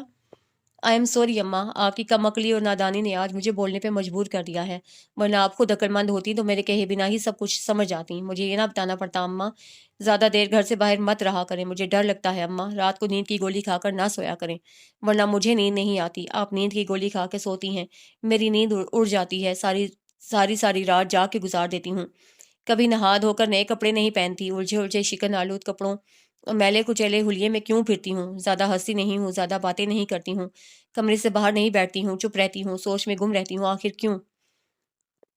جی کبھی جاننے کی زحمت کی آپ نے؟ کئی بار کہا اماں، میں صرف آپ کی بیٹی ہوں، شیخ زمان کی نہیں، میری فکر میں آپ جاگا کریں۔ شیخ زمان کیوں جاگتا ہے بھلا؟ وہ اماں کے کندھوں پہ دونوں ہاتھ رکھتے ہوئے بولی اور یکدم پھٹ پڑی تھی اور حلیمہ بی بی کے قدموں تلے سے جیسے زمین سرک گئی تھی، ان کا وجود جیسے کسی نے دھجیوں میں اڑا دیا تھا۔ وہ مائدہ کو پھٹی پھٹی آنکھوں سے دیکھ رہی تھیں اور مائدہ زیادہ دیر ان کے سامنے کھڑی نہ رہ سکی، وہاں سے نکل آئی تھی۔ وہ اپنے آفس روم میں بیٹھا کچھ ضروری فائلز چیک کر رہا تھا جب اس کے کمرے کا دروازہ کھلا۔ میں آئی کم ان سر؟ اسے حسام کی آواز پہ چونک کے سر اٹھایا۔ وہ دروازے میں کھڑا اجازت طلب کر رہا تھا۔ کم ان، اس نے آہستگی سے سر ہلایا۔ تھینک گاڈ، اندر آنے کی اجازت تو ملی، ورنہ تمہاری شکل دیکھ کر تو یہی لگ رہا تھا کہ تم منع کر دو گے۔ حسام دروازے کا ہینڈل چھوڑ کے اندر آ گیا تھا۔ کیا میرے منع کرنے سے تم واپس چلے جاتے؟ افغان اپنے سامنے رکھی فائل کے بے ترتیب پڑے پیپرز سمیٹنے لگا۔ بالکل نہیں۔ حسام نے نفی میں گردن ہلائی اور اطمینان سے کرسی پہ بیٹھ گیا۔ تو پھر میں تمہیں منع کیوں کرتا جب تم نے میرے منع کرنے کے باوجود بھی واپس نہیں جانا تھا؟ افغان نے کہتے ہوئے فائل ایک طرف رکھ دی۔ دیکھ لو مجھے تم سے کتنی محبت ہے، تمہارے منع کرنے کے باوجود بھی تمہیں چھوڑ کے واپس نہیں جاتا۔ حسام نے مسکرا کے کہا تھا، لیکن افغان افروز کے سرد و سپاٹ چہرے کے تاثرات اور بھی سرد ہو گئے تھے۔ اس کے چہرے پہ تناؤ آ گیا تھا۔ محبت کا نام نہ لو اور جو جی چاہے کہہ لو، اس نے سپاٹ سے لہجے میں کہا اور انٹرکام پہ حسام کے لیے چائے آرڈر کی۔ یعنی کہ تمہاری ایک محبت کھوٹی ہونے سے ہماری ساری محبتیں کھوٹی ہو گئی ہیں۔ ہماری اپنائیت، ہمارا خلوص، ہماری چاہت سب بیکار ہے تمہاری نظر میں۔ تم نے ہماری محبت کو اس محبت سے مشروط کر دیا ہے جو تمہارے لیے کبھی تھی ہی نہیں، جسے تمہیں دولت پر سے وار کے ایک سائڈ پہ رکھ دیا ہے۔ حسام کو اس کی بات بری لگی تھی، اس لیے تلخی سے اسے حقیقت کا آئینہ دکھا گیا جس پہ افغان افروز بری طرح بلبلا اٹھا تھا۔ بکواس بند کرو اپنی۔ بکواس بند ہو سکتی ہے مگر حقیقت نہیں، اور حقیقت یہی ہے کہ تم ابھی تک لکیر پیٹ رہے ہو۔ تم نے برباد کر لیا ہے خود کو۔ حسام باز آنے والا نہیں تھا۔ میں برباد ہوا ہوں نا، آپ لوگوں کو کیا تکلیف ہے؟ کبھی تمہیں، کبھی دادی بی کو اور کبھی کسی اور کو۔ وہ یکدم چیخ اٹھا۔ اسے دادی بی کا صبح والا رویہ یاد آ گیا تھا۔ اگر تمہیں یہ احساس ہو جائے نا کہ ہمیں کیا تکلیف ہے تو تم یہ سوال ہی نہ کرو، مگر افسوس اس بات کا ہے کہ تمہیں احساس ہی نہیں ہے۔ اور ہاں، اس غلط فہمی میں مت رہنا کہ تمہاری بربادی پہ کسی اور کو بھی تکلیف ہوگی۔ ایسا ہرگز نہیں ہے۔ تمہاری بربادی پہ اگر کسی کو تکلیف ہوتی ہے تو وہ صرف میں ہوں یا پھر دادی بھی ہیں، کسی تیسرے کا سوچنا بھی مت۔ حسام طنز پہ اترا ہوا تھا اور افغان افروز کا اس کی باتوں پہ خون کھول رہا تھا۔ اس موضوع پہ آ کر اس کا بس نہیں چلتا تھا کہ لوگوں کی زبانیں کھینچ لے یا پھر ان کی گردنیں اڑا دے۔ اس معاملے میں وہ بہت بے رحم اور شفاق ہو جاتا تھا۔ افغان افروز کا سیل فون بجنے لگا تھا۔ ہیلو، آواز اور انداز سپاٹ تھا۔ صاحب، میں رشید بات کر رہا ہوں ہسپتال سے۔ بڑی بیگم صاحبہ کا ایکسیڈنٹ ہو گیا ہے، بہت بری حالت ہے ان کی، آپ جلدی سے آ جائیں صاحب۔ افغان افروز کے پیروں تلے سے زمین کھسک گئی تھی اور یوں لگا کہ اس بلڈنگ کا ملبہ پورے کا پورا اس کے سر پہ آ گرا ہو۔ دونوں آگے پیچھے تیز رفتاری سے دھڑا دھڑ سیڑھیاں اترتے پارکنگ میں پہنچے تھے۔ دادی بی کی تکلیف کا خیال ہی اس کے لیے سہانی روح ثابت ہو رہا تھا اور اس کے اپنے جسم سے جیسے جان نکلی جا رہی تھی، اور یہ سوچ الگ کو چوکے لگا رہی تھی کہ وہ رات کے رویے سے ناراض تھیں۔ اس سے اگر ناراضی میں انہیں کچھ ہو جاتا تو افغان کا دل ڈوبنے لگا تھا۔ پورے 24 گھنٹے ہو گئے تھے افغان اور حسام کو آئی سی یو کے باہر انتظار کرتے ہوئے۔ اس نے آئی سی یو میں داخل ہوتے ڈاکٹر ازور کو بازو سے پکڑ کے روک لیا تھا۔ دیکھیے ڈاکٹر، میں آپ سے معذرت چاہتا ہوں، میں اور زیادہ انتظار نہیں کر سکتا۔ اگر دادی بی کی حالت آپ لوگوں کے کنٹرول سے باہر ہے تو آپ مجھے ابھی بتا دیں، میں انہیں کہیں اور شفٹ کرا لیتا ہوں۔ مبارک ہو مسٹر افغان، آپ کی دادی بھی اب خطرے سے باہر ہیں۔ وہ ڈاکٹر ازور سے کچھ کہہ ہی رہا تھا کہ اتنے میں آئی سی یو کا دروازہ کھلا اور ڈاکٹر رضوان نے آ کر اسے دادی بی کی زندگی کی نوید سنائی تھی، جس پہ ڈاکٹر ازور بھی ساختہ مسکرا دیے تھے اور اللہ کا شکر ادا کیا تھا۔ لیکن آئی ایم سوری، آپ کی دادی بھی اب چل نہیں سکتی، ان کی ٹانگیں بہت متاثر ہوئی ہیں۔ ڈاکٹر رضوان کی اگلی بات نے افغان افروز کے آس پاس کئی دھماکے کر ڈالے تھے۔ وہ ایک جھٹکے سے ان کی سمت پلٹا تھا۔ یہ آپ کیا کہہ رہے ہیں مسٹر افغان؟ ہمیں بہت افسوس ہے اس بات کا، لیکن ہمیں شکر ادا کرنا چاہیے کہ ان کی زندگی تو بچ گئی ہے نا، ورنہ ایسے شدید ایکسیڈنٹ کے بعد ان کی بچنے کی ہرگز امید نہیں تھی۔ وہ اسے سمجھا رہے تھے اور افغان پھٹی پھٹی آنکھوں سے ان کا چہرہ دیکھ رہا تھا۔ افغان بیٹھو یہاں۔ حسام نے آگے بڑھ کے اسے بازو سے تھاما، لیکن افغان ضبط نہ کر سکا۔ اس کے آنسو بہہ نکلے تھے۔ زندگی میں پہلی بار ایسا ہوا تھا کہ وہ رویا تھا۔ میں آپ سے ایک بات کرنا چاہتی تھی۔ شیخ زمان کھانا کھا رہا تھا جب حلیمہ بی بی چارپائی پہ ان کے قریب ہی آ بیٹھی۔ کہو کیا بات کرنی ہے، وہ اجازت دیتے ہوئے بولی۔ کچن کی کھڑکی کے دروازے سے لگی کڑی مائدہ کا دل دھڑکنے لگا تھا۔ اسے پورا یقین تھا کہ شیخ زمان اس کی جاب کا سن کر بھرپور مخالفت کریں گے۔ میں کئی دنوں سے سوچ رہی تھی کہ مائدہ پورا دن گھر میں اکیلی اور فارغ بیٹھی رہتی ہے، اس لیے بہتر ہے کہ وہ بیکار بیٹھنے کے بجائے کوئی جاب کر لے۔ آپ کا کیا خیال ہے اس بارے میں؟ حلیمہ بی بی نے بات کرتے ہوئے اپنی نظریں پوری طرح سے شیخ زمان پہ ہی جما رکھی تھیں۔ لہجہ بے حد مضبوط اور بے لچک تھا، فیصلہ کن اور دو ٹوک۔ کیا کہا؟ شیخ زمان کا ہاتھ منہ میں نوالا ڈالتے ہوئے وہیں کا وہیں ٹھہر گیا تھا۔ مائدہ جاب کرے گی؟ جی ہاں۔ کیوں؟ شیخ زمان کے تیور بدل گئے تھے۔ کیونکہ میں چاہتی ہوں وہ گھر پہ اکیلی اور فارغ نہ بیٹھے۔ آج ان کا لہجہ اور آواز دبے دبے اور دھیمے سے نہیں تھے، وہ ایک ماں تھیں، اور جب ایک ماں اپنے بچوں کے لیے اپنے موقف پہ ڈٹ جائے تو اسے اس کے موقف سے ہٹانا دنیا کا مشکل ترین کام بن جاتا ہے۔ کیوں؟ کیا اس جیسی دوسری لڑکیاں گھروں میں اکیلی اور فارغ نہیں بیٹھی ہوئیں؟ یا پھر یہ کہو کہ وہ گھر سے باہر گھومنا پھرنا چاہتی ہے۔ شیخ زمان کو اپنا شکار ہاتھوں سے نکلتا ہوا محسوس ہوا تھا، تبھی تو وہ گھٹیا طنز پہ اتر آئے تھے۔ زبان سنبھال کے بات کریں شیخ صاحب، آپ کی بیٹی ہے وہ۔ حلیمہ بی بی نے بیٹی پہ زور دیا۔ میری بیٹی ہوتی تو مجھ سے پوچھ کے کام کرتی۔ دونوں ماں بیٹی نے اندر ہی اندر سب کچھ طے کر لیا اور مجھے اب بتا رہی ہو؟ انہوں نے غصے سے کہتے ہوئے ہاتھ میں پکڑا ہوا نوالا واپس ٹرے میں پھینک دیا تھا اور کچن میں کھڑی مائدہ کا دل اچھل کر حلق میں آ گیا۔ اسے پتا تھا کہ اب ضرور کوئی نہ کوئی ہنگامہ برپا ہوگا۔ خبردار کوئی نہیں کرے گی نوکری ووکری، اسے کہو اونچی ہواؤں میں اڑنے کے ہاف چھوڑے اور گھر میں بیٹھے۔ باہر نکلے گی تو لوگ سو باتیں بنائیں گے کہ شیخ زمان اپنی سوتیلی بیٹی کو 2 وقت کی روٹی بھی نہیں کھلا سکتا۔ کیا لوگوں کے سامنے میری ناک کٹوانا چاہتی ہو تم دونوں؟ شیخ زمان آپے سے باہر ہو رہا تھا اور حلیمہ بی بی اس کے تاثرات نوٹ کر رہی تھیں۔ اچھا، اب آپ کی ناک کٹ رہی ہے، اور جب ہیرا جاب کرتی تھی تب آپ کی ناک نہیں کٹتی تھی؟ حلیمہ بی بی نے شیخ زمان کی بیٹی کا نام لیا جسے وہ 1 سال پہلے شادی کر کے رخصت کر چکا تھا۔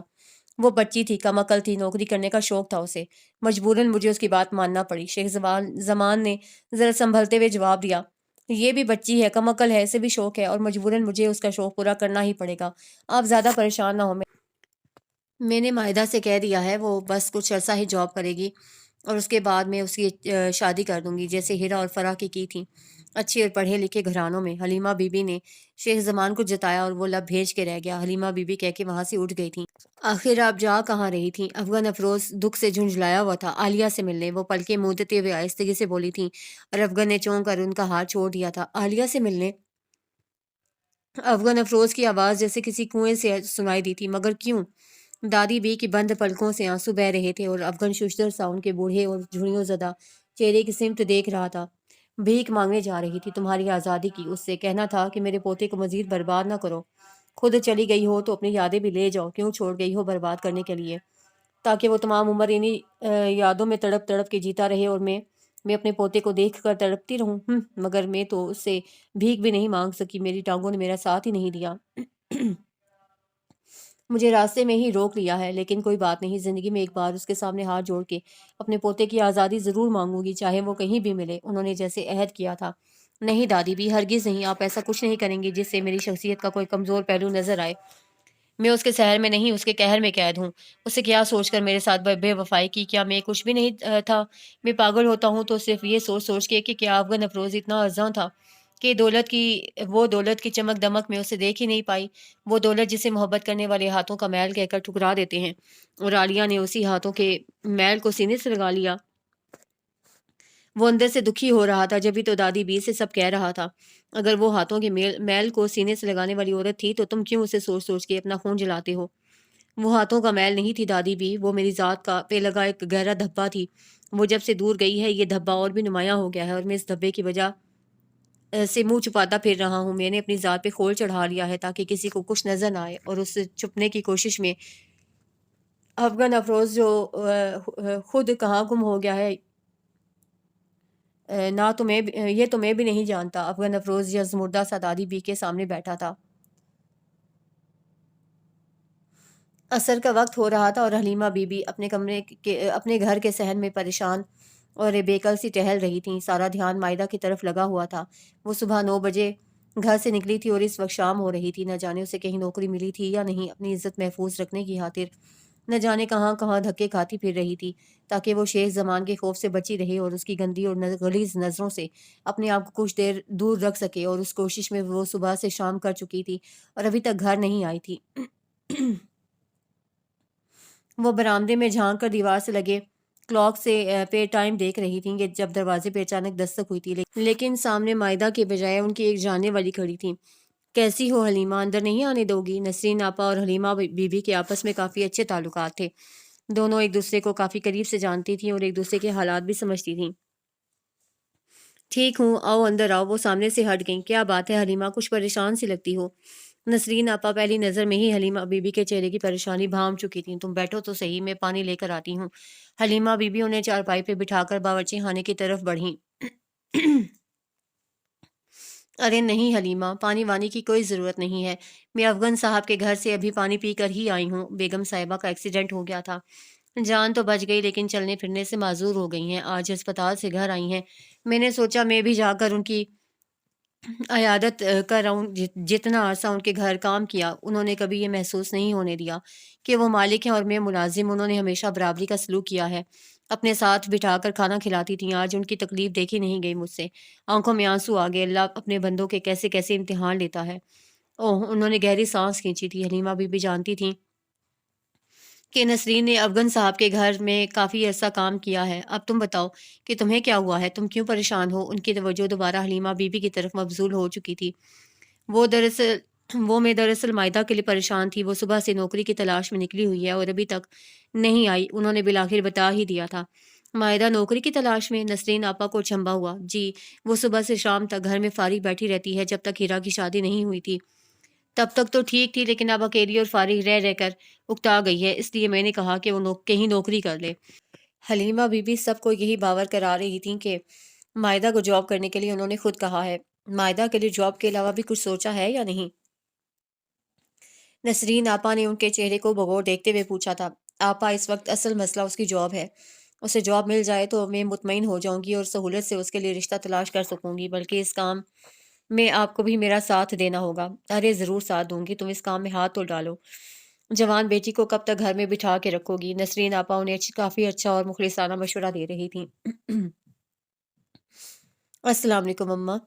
اتنے میں کھلے دروازے سے مائدہ بھی اندر چلی آئی تھی۔ حلیمہ بی بی نے چونک کے اسے دیکھا۔ ارے تم آ گئی، اتنی دیر کیوں لگا دی تھی؟ اب تو دل ہولنے لگا تھا۔ حلیمہ بی بی فوراً اپنی جگہ سے کھڑی ہو گئی تھی۔ مجھے گھر سے باہر ڈر نہیں لگتا اماں، مائدہ اپنی چادر اتارتے ہوئے بولی۔ پھر نسرین کو دیکھ کر انہیں سلام کرتے ہوئے ان کی سمت جھکی تھی۔ انہوں نے اس کے سر پر ہاتھ پھیرا تھا۔ وعلیکم السلام، جیتی رہو، خوش رہو۔ کہیں نوکری ملی؟ وہ نرمی سے پوچھ رہی تھی۔ ارے خالہ، آج کل نوکری کا ملنا بھی ایسے ہو گیا ہے جیسے کسی ڈگری کا ملنا، جس کے لیے 4 سال محنت کرنا پڑتی ہے، صبح شام دھکے کھانا پڑتے ہیں، اپنا خون چلانا پڑتا ہے، بھوک اور دوسروں کی باتیں برداشت کرنا پڑتی ہیں، اور میرا تو ابھی پہلا دن ہے۔ وہ تلخی سے سر جھٹکتے ہوئے بولی تھی۔ تم پریشان نہ ہو، اللہ بہتر کرے گا۔ نسرین آپا کچھ سوچتے ہوئے اس کا سر تھپک کر کھڑی ہو گئیں، پھر دعا سلام کے بعد وہاں سے رخصت ہو گئیں۔ پیچھے وہ دونوں ماں بیٹی سوچ میں گم اور پریشان بیٹھی تھیں۔ ایشاں، ایشاں! افغان افروز ڈائننگ روم میں کھڑا ایشاں کو آوازیں دے رہا تھا، لیکن وہ نہ جانے کہاں غائب ہو چکی تھی۔ جی صاحب جی، وہ فوراً بھاگی آئی تھی۔ کہاں تھی تم؟ تمہیں پتہ بھی ہے کہ میں آفس سے لیٹ ہو رہا ہوں اور تم نے ابھی تک ناشتہ نہیں لگایا؟ افغان اپنی کلائی پہ بندھی گھڑی دیکھتے ہوئے ایشاں پر غصہ نکال رہا تھا۔ سوری صاحب جی، میں بیگم صاحبہ کو ناشتہ کروا رہی تھی۔ میں نے سوچا آپ ابھی سو رہے ہیں، اس لیے ناشتہ ذرا لیٹ بناؤں گی۔ اف، تم بھی کمال کی چیز ہو۔ وہ اپنا غصہ ضبط کرتے ہوئے بریف کیس اٹھا کے باہر نکل گیا۔ اب یہاں کھڑے رہ کر ناشتہ تیار ہونے کا انتظار کرنا فضول ہے۔ اسے ٹھیک 10 بجے ایک میٹنگ کرنا تھی، اس لیے تیز تیز قدم اٹھاتا اپنی گاڑی کی سمت بڑھ رہا تھا جب نسرین آپا کی آواز پر اسے ٹھہرنا پڑا تھا۔ سنیے صاحب جی، وہ بھی تیز تیز قدم اٹھاتی ہوئی گاڑی کی دوسری طرف سے گھوم کے اس کے سامنے آ گئی تھی۔ جی کہیے۔ وہ پینٹ کی جیب سے گاڑی کی چابی نکالتے ہوئے ان کی سمت متوجہ ہوا تھا۔ وہ دراصل کل آپ اور حسام صاحب کسی لڑکی کے لیے بات کر رہے تھے جو بیگم صاحبہ کی دیکھ بھال کر سکے، ان کا خیال رکھے اور انہیں اچھی طرح سنبھال سکے۔ نسرین آپا نے جلدی اپنی بات شروع کی۔ اوہ اچھا، تو آپ کی نظر میں کوئی لڑکی ہے؟ جی ہاں صاحب، بہت اچھی لڑکی ہے، جیسی آپ چاہتے ہیں ویسی ہی ہے، اپنے کام سے کام رکھنے والی، سمجھدار اور خاموش طبع ہے، نفاست پسند بھی ہے، گھر کا ہر کام جانتی ہے۔ نسرین آپا نے فوراً مائدہ کی خوبیاں بیان کی تھی۔ ٹھیک ہے، آپ اس لڑکی کو کل صبح 7 بجے بھی بھیج دیجیے گا، میں اسے مل لوں گا، مناسب لگی تو کل ہی اسے کام پہ رکھ لوں گا۔ ٹھیک ہے صاحب، مہربانی آپ کی۔ نسرین آپا سر ہلا کر سامنے سے ہٹ گئیں اور افغان گاڑی نکال لے گیا تھا، اسے آفس پہنچنے کی جلدی تھی۔ شیخ زمان ناشتہ کرنے کے بعد اپنی دکان پہ جانے کے لیے گھر سے نکلا تو مائدہ بھی اجرت سے گھر کے کام نپٹا کر جاب کی تلاش میں نکلنے کے لیے تیار ہونے لگی۔ اماں دعا کرنا مجھے آج کام مل جائے، یوں جگہ جگہ دھکے کھانا بھی اچھا نہیں لگتا۔ وہ اپنے بالوں کو سلجھا کر کیچر میں جکڑتے ہوئے بولی۔ دروازے میں کھڑی حلیمہ بی بی اسے ہی دیکھ رہی تھی۔ انشاءاللہ مل جائے گا کام۔ انہیں اپنے رب پہ پورا بھروسہ تھا، اسی لیے یقین سے بولی تھی۔ اتنے میں باہر کا دروازہ بجنے لگا۔ یہ صبح صبح کون آ گیا؟ حلیمہ بی بی حیرانی سے کہتی ہوئی باہر آئیں اور دروازہ کھول دیا۔ ارے نسرین! انہیں نسرین کو دیکھ کر اور بھی حیرانی اور تعجب ہوا تھا۔ اتنی حیران کیوں ہو رہی ہو؟ کیا میں نہیں آ سکتی؟ ارے نہیں آپا، یہ بات نہیں، آپ اتنے دن ادھر کا چکر نہیں لگاتی، اس لیے کہہ رہی ہوں کیونکہ ابھی کل شام کو ہی تو آپ آئی تھیں اور میں سوچ رہی تھی اب مہینے ڈیڑھ مہینے بعد ہی آپ کی شکل دیکھنا نصیب ہوگی۔ وہ سامنے سے ہٹتے ہوئے بولی اور نسرین آپا اندر آ گئی۔ بس مائدہ کی وجہ سے کھچی چلی آئی ہوں۔ کہاں ہے وہ؟ مائدہ کی وجہ سے کیا مطلب ہے آپ کا؟ خیر تو ہے؟ حلیمہ بی بی اب تو ذرا سی بات پہ چوکنی ہو جاتی تھیں۔ جو میں نے پوچھا ہے وہ بتاؤ نا۔ جی وہ اندر تیار ہو رہی ہے۔ اچھا مائدہ کو بلاؤ، انہوں نے کہا اور برآمدے میں بچھے تخت پر بیٹھ گئی تھیں۔ مائدہ، انہوں نے وہیں کھڑے کھڑے آواز دی تھی، باہر آؤ، تمہاری خالہ آئی ہیں، تم سے کوئی کام ہے شاید۔ جی ابھی آئی، وہ اندر سے بولی۔ السلام علیکم خالہ، خیریت؟ صبح صبح کیسے رستہ بھول گئیں؟ مائدہ نے بھی ہاتھ آتے ہی حیرانی ظاہر کی تھی۔ ارے پگلی بیٹھ ادھر، کل شام سے ہی تمہارے کام کے لیے سوچ رہی تھی، پھر صبح ہوتے ہی تمہارے کام کی تلاش میں نکل کھڑی ہوئی۔ میرے کام کے لیے؟ ہاں تمہارے کام کے لیے۔ اب تم بتاؤ کہ تمہارے لیے کام کرنا ضروری ہے یا پھر…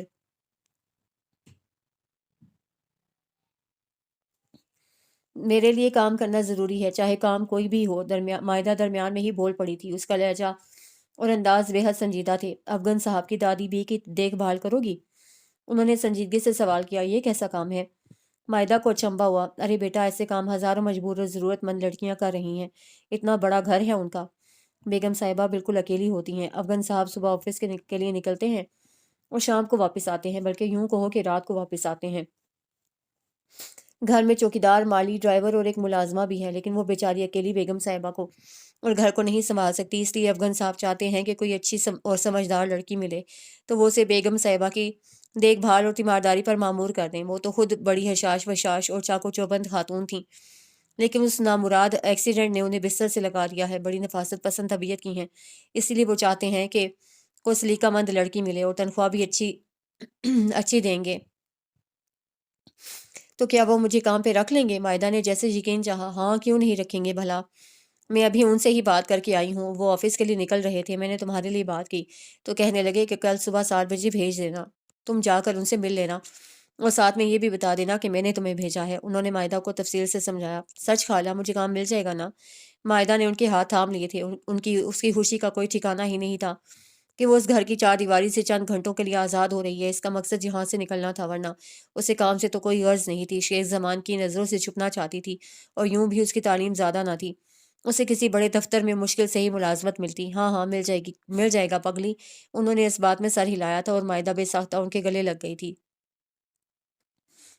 وہ صبح فجر کے وقت بیدار ہوئی، وضو کر کے نماز پڑھنے کھڑی ہو گئی۔ وہ نماز پڑھ کے دعا مانگ رہی تھی جب اس کے کمرے کا دروازہ ہلکی سی آہٹ سے کھلا اور بھاری قدموں کی چاپ سنائی دی۔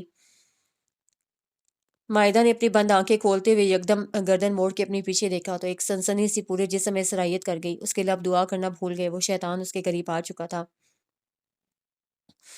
تکلیف کے مارے اس کے منہ سے ایک شدید قسم کی آہ نکلی تھی۔ اسے جائے نماز سے بالوں سے پکڑ کے اٹھایا اور اسے خونخوار نظروں سے دیکھا۔ تم کیا سمجھتی ہو کہ اس طرح نوکری کر کے اور گھر سے باہر رہ کر تم مجھ سے بچ جاؤ گی، یا پھر وہ تمہاری بے وقوف ماں تمہیں مجھ سے بچا لے گی؟ بھول ہے تم دونوں ماں بیٹی کی۔ تمہارے لڑکپن سے لے کر تمہاری جوانی تک تم پہ میرا جتنا بھی خرچ ہوا ہے وہ ایک بار تم سے وصول کر کے ہی رہوں گا۔ بس انتظار کرو کہ یہ ہوتا کب ہے۔ اور ہاں، اب اگر اپنی ماں کو کچھ بتایا تو یاد رکھنا، کھڑے کھڑے اسے طلاق دے کر گھر سے باہر کر دوں گا میں۔ اگر اسے برداشت کر رہا ہوں تو صرف تمہاری وجہ سے۔ نوکری کرو بے شک کرو، لیکن مجھ سے بچنے کے خواب مت دیکھو، ورنہ آنکھیں نکال دوں گا، سمجھی تم؟ اس نے ایک جھٹکے سے اس کے بال چھوڑے۔ وہ کافی غیر متوازن قدموں پہ کھڑی تھی، سیدھی جائے نماز پہ عین سجدے کی جگہ پہ جا گری تھی۔ اس کا سر زور سے زمین سے ٹکرایا اور وہ چکرا گئی۔ اس سے اپنے چکراتے ہوئے سر کو تھاما، وہ وہیں جائے نماز پہ بیٹھی اپنے گھٹنوں میں منہ دیے پھوٹ پھوٹ کے رو پڑی تھی۔ اے اللہ، اگر مجھ سے کوئی غلطی، کوئی گناہ ہو گیا ہے تو مجھے معاف فرما دے، مجھے اس شیطان سے بچا لے اے اللہ۔ میری عزت و ناموس کی حفاظت تیرے ذمہ ہے، میرا دامن داغ سے بچانا۔ بے شک تو اپنے بندوں کو ان کی برداشت سے زیادہ نہیں آزماتا۔ وہ گھٹنوں میں منہ چھپائے کافی بلند آواز میں روتے ہوئے اپنے رب کے آگے فریاد کر رہی تھی، اور شیخ زمان جیسا شیطان یہ نہیں جانتا تھا کہ یہ وقت قبولیت کا وقت ہوتا ہے۔ کیا بات ہے مائدہ، تم روتی رہی ہو؟ حلیمہ بی بی اس کی سوجی ہوئی متورم آنکھیں دیکھتے ہی بھانپ گئیں کہ وہ روئی ہے۔ نہیں، اسے سختی سے انکار کر دیا۔ تو پھر تمہاری آنکھیں اور چہرہ۔ آپ مجھے لیٹ نہ کریں، جلدی سے ناشتہ دیں، مجھے نکلنا بھی ہے، وہ ٹائم دیکھتے ہوئے عجلت کا مظاہرہ کرتے ہوئے بولی تھی۔ اکیلی چلی جاؤ گی افغان صاحب کے گھر؟ ظاہر ہے کام میں نے اکیلے کرنا ہے تو میں نے اکیلے ہی جانا ہے نا، وہ لاپرواہی سے کہتی ہوئی ان کی بات ٹال گئی تھی۔ اسے جلدی جلدی 2-4 لقمے زہر مار کیے اور حلیمہ بی بی کو اللہ حافظ کہتے ہوئے باہر نکل آئی۔ شیخ زمان اس کو سولی پر لٹکا کر مزے سے سو رہا تھا۔ مائدہ اس گھر کے وسیع و عریض احاطے کو حیران اور مروب نظروں سے دیکھتی ہوئی گیٹ کے قریب آئی تھی اور بیل بجا دی۔ اگلے 5 سیکنڈ میں اندر سے چوکیدار نمودار ہو گیا۔ جی فرمائیے، کس سے ملنا ہے؟ جی وہ افغان افروز صاحب سے ملنا ہے۔ مائدہ نے اپنا اعتماد بحال رکھنے کی کوشش کی۔ کس سلسلے میں ملنا ہے آپ نے؟ چوکیدار پوری معلومات چاہ رہا تھا۔ وہ دراصل انہیں بیگم صاحبہ کے لیے کسی اور اچھا میں سمجھ گیا، آپ نسرین آپا کی طرف سے آئی ہیں۔ چوکیدار کو بھی شاید پہلے سے پتا تھا۔ جی مجھے نسرین خالہ نہیں بھیجا ہے۔ اسے اس بات میں سر ہلایا۔ آئیے اندر آ جائیے، صاحب بھی آپ کا انتظار کر رہے تھے۔ چوکیدار اسے اندر آنے کے لیے راستہ دیتے ہوئے خود پیچھے ہٹ گیا۔ وہ اندر آئی اور چوکیدار کی مائیت میں چلتی ہوئی اندر پہنچی۔ اس آدمی کو دیکھتی رہ گئی۔ تولیے سے بال رگڑتا ہوا انہیں کی سمت پلٹا تھا۔ صاحب، چوکیدار نے کافی دھیمے اور مؤدب لہجے میں پکارا تھا۔ افغان نے تولیے والا ہاتھ روکتے ہوئے چوکیدار کی سمت دیکھا، لیکن اس کے ساتھ ایک اجنبی لڑکی کو دیکھ کر چونک گیا۔ صاحب، نسرین آپا نے بیگم صاحبہ کے لیے بھیجا ہے انہیں۔ چوکیدار نے تعارف کرایا۔ او اچھا، ڈرائنگ روم میں بٹھاؤ انہیں، میں 10 منٹ میں آ رہا ہوں۔ افغان کا لب و لہجہ نپا تلا سا تھا۔ اس نے ٹیبل پہ رکھا جوس کا گلاس اٹھا کے منہ سے لگا لیا۔ مائدہ افغان افروز کو دیکھتی ہوئی چوکیدار کے ساتھ واپس پلٹ گئی۔ وہ اسے ڈرائنگ روم میں بٹھا کر چلا گیا۔ وہ ڈرائنگ روم کا جائزہ لے رہی تھی۔ افغان افروز نے ڈرائنگ روم میں قدم رکھتے ہوئے گلا کھنکار کر اسے متوجہ کیا تو وہ یکدم گڑبڑا کر صوفے سے اٹھ کھڑی ہوئی۔ السلام علیکم۔ اسے اچانک سلام کرنے کا خیال آیا تھا۔ وعلیکم السلام، بیٹھیے۔ افغان نے اسے دوبارہ بیٹھنے کا اشارہ کیا اور خود بھی اس کے مقابل والے صوفے پہ بیٹھ گیا۔ کیا نام ہے آپ کا؟ مائدہ امین۔ آپ کو پتا ہے کہ آپ کو یہاں کس کام کے لیے بھیجا گیا ہے؟ جی، بڑی بیگم صاحبہ کی دیکھ بھال کے لیے، اس نے آہستگی سے سر ہلاتے ہوئے جواب دیا۔ تو کیا آپ دادی بی کی دیکھ بھال کر سکیں گی؟ وہ اپنے مطلب کے 2 ٹوک سوال پوچھ رہا تھا۔ جی کیوں نہیں، اسی لیے تو آئی ہوں۔ مائدہ کا رفتہ رفتہ اعتماد بحال ہو رہا تھا۔ آپ جانتی ہیں کسی کی ذمہ داری، دیکھ بھال کی ذمہ داری اٹھانا آسان کام نہیں ہے۔ کسی کو اپنا سمجھ کر یہ ذمہ داری اٹھا لیں تو ذرا بھی مشکل نہیں لگتی، لیکن اگر محض کام سمجھ کر یہ ذمہ داری نبھائی جائے تو واقعی بہت مشکل لگتی ہے۔ مائدہ نے ٹھہرے ہوئے لہجے میں جواب دیا تھا۔ تو آپ کیا سمجھ کر یہ ذمہ داری نبھائیں گی؟ افغان نے مائدہ کے چہرے کی سمت دیکھتے ہوئے پوچھا تھا۔ نظریں کافی گہری تھیں۔ میں ان کو اپنا سمجھ کر ذمہ داری نبھاؤں گی۔ کیوں؟ آپ کا ان کے ساتھ ایسا کیا ریلیشن ہے کہ آپ انہیں اپنا سمجھ کے ذمہ داری نبھائیں گی؟ افغان کا لہجہ اور انداز تیکھا ہو گیا تھا۔ دیکھیے سر، میرا انسانیت کا رشتہ ہے۔ آپ مجھے تنخواہ کے نام پر کچھ بھی نہ دیں، میں تب بھی ان کی دیکھ بھال کے لیے آ سکتی ہوں، کیونکہ وہ اس وقت بے بسی اور معذوری کے دور سے گزر رہی ہیں۔ انہیں کسی انسان کے سہارے کی ضرورت ہے اور مجھے خوشی ہے کہ ان کی خدمت کے لیے اللہ نے مجھے منتخب کیا ہے۔ مجھے اور کچھ نہیں چاہیے۔ حیرت ہو رہی ہے مجھے آپ کی بات پہ۔ افغان نے اپنی حیرت کا برملا اظہار کیا تھا۔ حیرت کس بات پہ ہے آپ کو؟ آپ کے انسانیت بھرے لیکچر پہ، کیونکہ عورت اپنے مفاد کے بغیر کبھی کوئی کام نہیں کرتی۔ افغان کا لہجہ سرد ہو گیا تھا۔ آپ یہ کیسے کہہ سکتے ہیں؟ اپنے مفاد کے بغیر تو کوئی بھی انسان کام نہیں کرتا۔ صرف عورت پہ ہی الزام کیوں رکھ رہے ہیں آپ؟ کیونکہ عورت کو مجھ سے بہتر کوئی نہیں جانتا۔ افغان افروز یکدم اپنا غصہ ضبط کرتے ہوئے چبا کر بولا تھا۔ اور مرد کتنا مفاد پرست ہے یہ مجھ سے بہتر کوئی نہیں جانتا۔ مائدہ بھی اپنے اندر کی تلخی چھپا نہیں پائی تھی۔ اس کا جی چاہا ایک پل میں افغان افروز پہ مرد کی مردانگی اور کرتوتوں کے قصے واضح کر کے رکھ دے، لیکن وہ کام کے لیے آئی تھی، اسی لیے چپ ہو رہی تھی۔ اور خاموشی تو دوسری طرف بھی چھائی ہوئی تھی۔ وہ لب بھینچے نہ جانے کیا سوچ رہا تھا۔ دیکھیے سر، آپ نے جو کہنا ہے کہہ دیجیے، ورنہ مجھے اجازت دیں۔ وہ اپنا بیگ اٹھاتی ہوئی اٹھ کھڑی ہوئی تھی، لیکن افغان افروز اب اتنا بھی مشتعل نہیں ہوا تھا کہ جس کا سے کام تھا اسے ہی نکال دیتا۔ ٹھہریے مس مائدہ امین۔ اس نے مائدہ کے بڑھے ہوئے قدموں کو روک دیا تھا اور خود صوفے سے اٹھ کھڑا ہوا۔ وہ فیصلہ کر چکا تھا۔ آپ آج سے ہی اپنا کام جوائن کر سکتی ہیں، اور ہاں، آپ نے تنخواہ کتنی لینی ہے یہ بھی بتا دیجیے گا۔ وہ کہہ کے وہاں رکا نہیں، بلکہ تیز تیز قدموں سے چلتا ہوا باہر نکل گیا۔ مائدہ کو افغان افروز کی عجیب سی شخصیت پہ حیرت ہو رہی تھی۔ اسے تو خالہ نسرین سے بہت تعریفیں سنی تھیں اس کی، اور وہ تو پہلی ملاقات میں ہی کاٹ کھانے کو دوڑ رہا تھا۔ اس کا عجیب و غریب رویہ اسے حیرت میں ڈال رہا تھا۔ دادی بھی اور مائدہ کی انڈرسٹینڈنگ ایسی ہوئی کہ وہ دونوں ہی اپنے اپنے غم بھول گئیں اور ایک دوسرے کو سمجھنے کی کوشش میں مگن ہو گئیں۔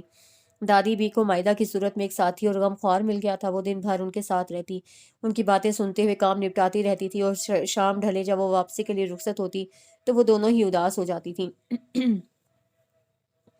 مائدہ کا گھر واپس جانے کو دل ہی نہیں چاہتا تھا۔ اسے پتا تھا کہ وہ واپس جائے گی تو شیخ زمان کی غلیظ نظروں سے سامنا ہوگا، اسی لیے وہ اکثر اپنے ٹائم سے بھی لیٹ ہو جاتی تھی۔ آج بھی ایسا ہی ہوا تھا۔ مائدہ کا 6 بجے آف ہو چکا تھا، لیکن وہ پھر بھی جانے کے لیے تیار نظر نہیں آ رہی تھی۔ دادی بی کو وضو کروا کے وہ خود وضو کرنے چلی گئی، پھر واپس آ کر اس نے بھی نماز کی نیت باندھ لی تھی۔ السلام علیکم دادی بی۔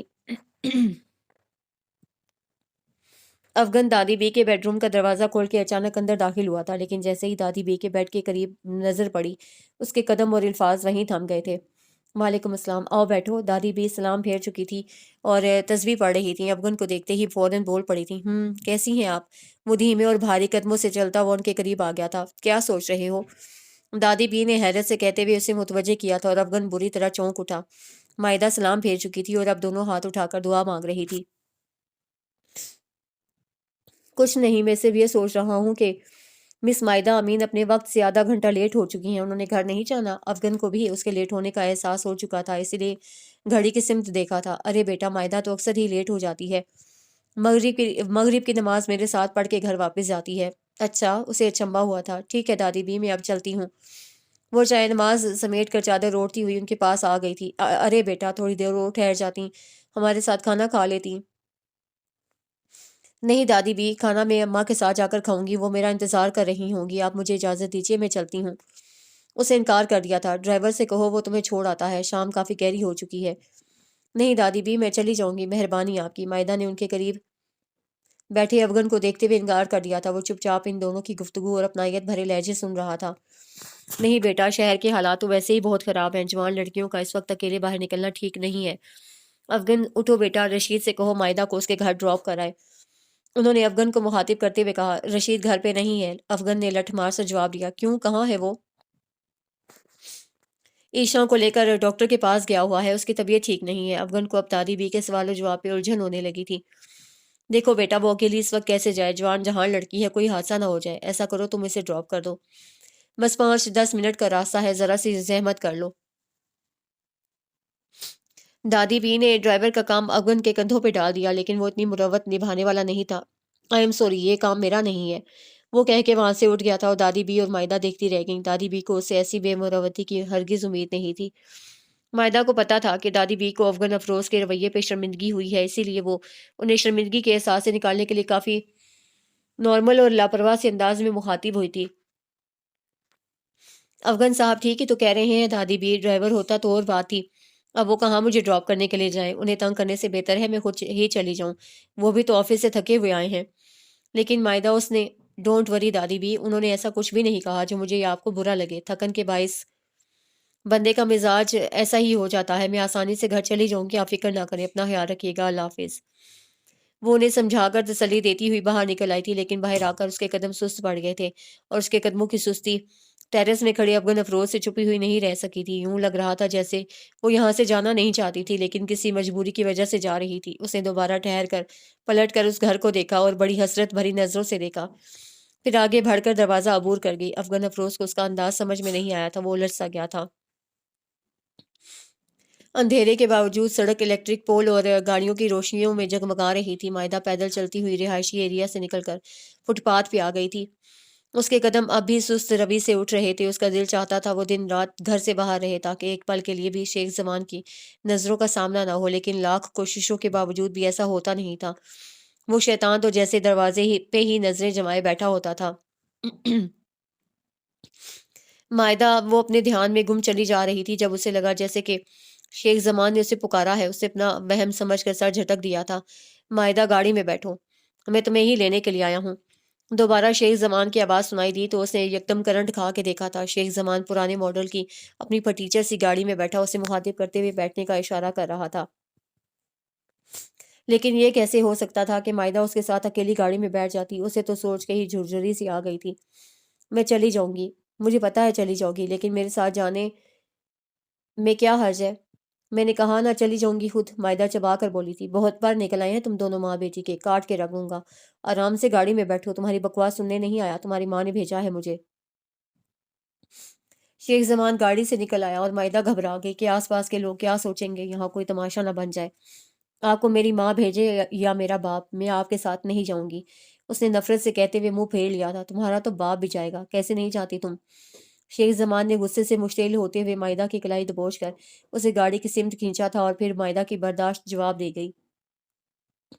اس نے شیخ زمان کے لمس پہ پاگل ہوتے ہوئے ایک زناٹے دار تھپڑ اس کے منہ پہ دے مارا، اور اس سے پہلے کہ شیخ زمان غیظ و غضب میں آ کر جواباً کوئی کارروائی کرتا، مائدہ اس کی گرفت سے اپنا ہاتھ چھڑا کر یکدم بھاگ کھڑی ہوئی، اور ایسی اندھا دھند بھاگی کہ اسے پیچھے پلٹ کر دیکھنے کی بھی زحمت نہیں کی، اور یوں ہی بھاگتے بھاگتے اسے ہوش اس وقت آیا جب وہ اپنے گھر کے سامنے پہنچ گئی تھی۔ اس نے دروازہ دھڑا دھڑ پیٹ ڈالا۔ اماں دروازہ کھولو، اس کی آواز ہانپ رہی تھی اور سانس پھولی ہوئی تھی۔ اماں، اسے دروازہ زور زور سے دھڑ دھڑایا تھا۔ اللہ خیر کرے، کیا ہو گیا ہے بھئی؟ حلیمہ بی بی نے دروازہ کھولتے ہوئے دہل کے کہا تھا، اور مائدہ نے اندر داخل ہو کر اپنے پیچھے دروازہ بند کر دیا تھا۔ ارے کیا ہو گیا بیٹا، مجھے کچھ تو بتاؤ، کچھ بتاؤ تو صحیح۔ حلیمہ بی بی بھی گھبرا گئی تھی۔ اماں، وہ شیخ زمان، وہ میں نے اسے، مائدہ کی سانس پھولی ہوئی ہونے کی وجہ سے بات بھی بے ربط سے تھی۔ کیا ہوا ہے شیخ صاحب کو؟ حلیمہ بی بی الجھ گئیں۔ اماں، وہ مجھے گاڑی میں۔ مائدہ وہیں دروازے کے قریب ہی ڈھہ گئی اور پھوٹ پھوٹ کر رونے لگی۔ حلیمہ بی بی کے گھبراہٹ کے مارے ہاتھ پاؤں پھولنے لگے تھے، وہ بھی اس کے قریب ہی بیٹھ گئی تھی۔ مائدہ، بتاؤ نا کیا ہوا ہے، میرا دل گھبرا رہا ہے۔ اماں، میں نے انہیں تھپڑ مار دیا ہے، وہ زبردستی مجھے گاڑی میں بٹھا رہے تھے، میں نے انکار کر دیا تو میری کلائی پکڑ کر کھینچنے لگے، مجھے کچھ سمجھ نہیں آیا کہ میں کیا کروں، اس لیے غصے میں وہ کہتے ہوئے رو پڑی، اور حلیمہ بی بی ساکت بیٹھی رہ گئیں۔ ان کا دماغ سن ہو چکا تھا، انہیں اپنی زندگی اور اپنی بیٹی کی عزت خطرے میں نظر آ رہی تھی، اور بچاؤ کا کوئی راستہ نہیں تھا۔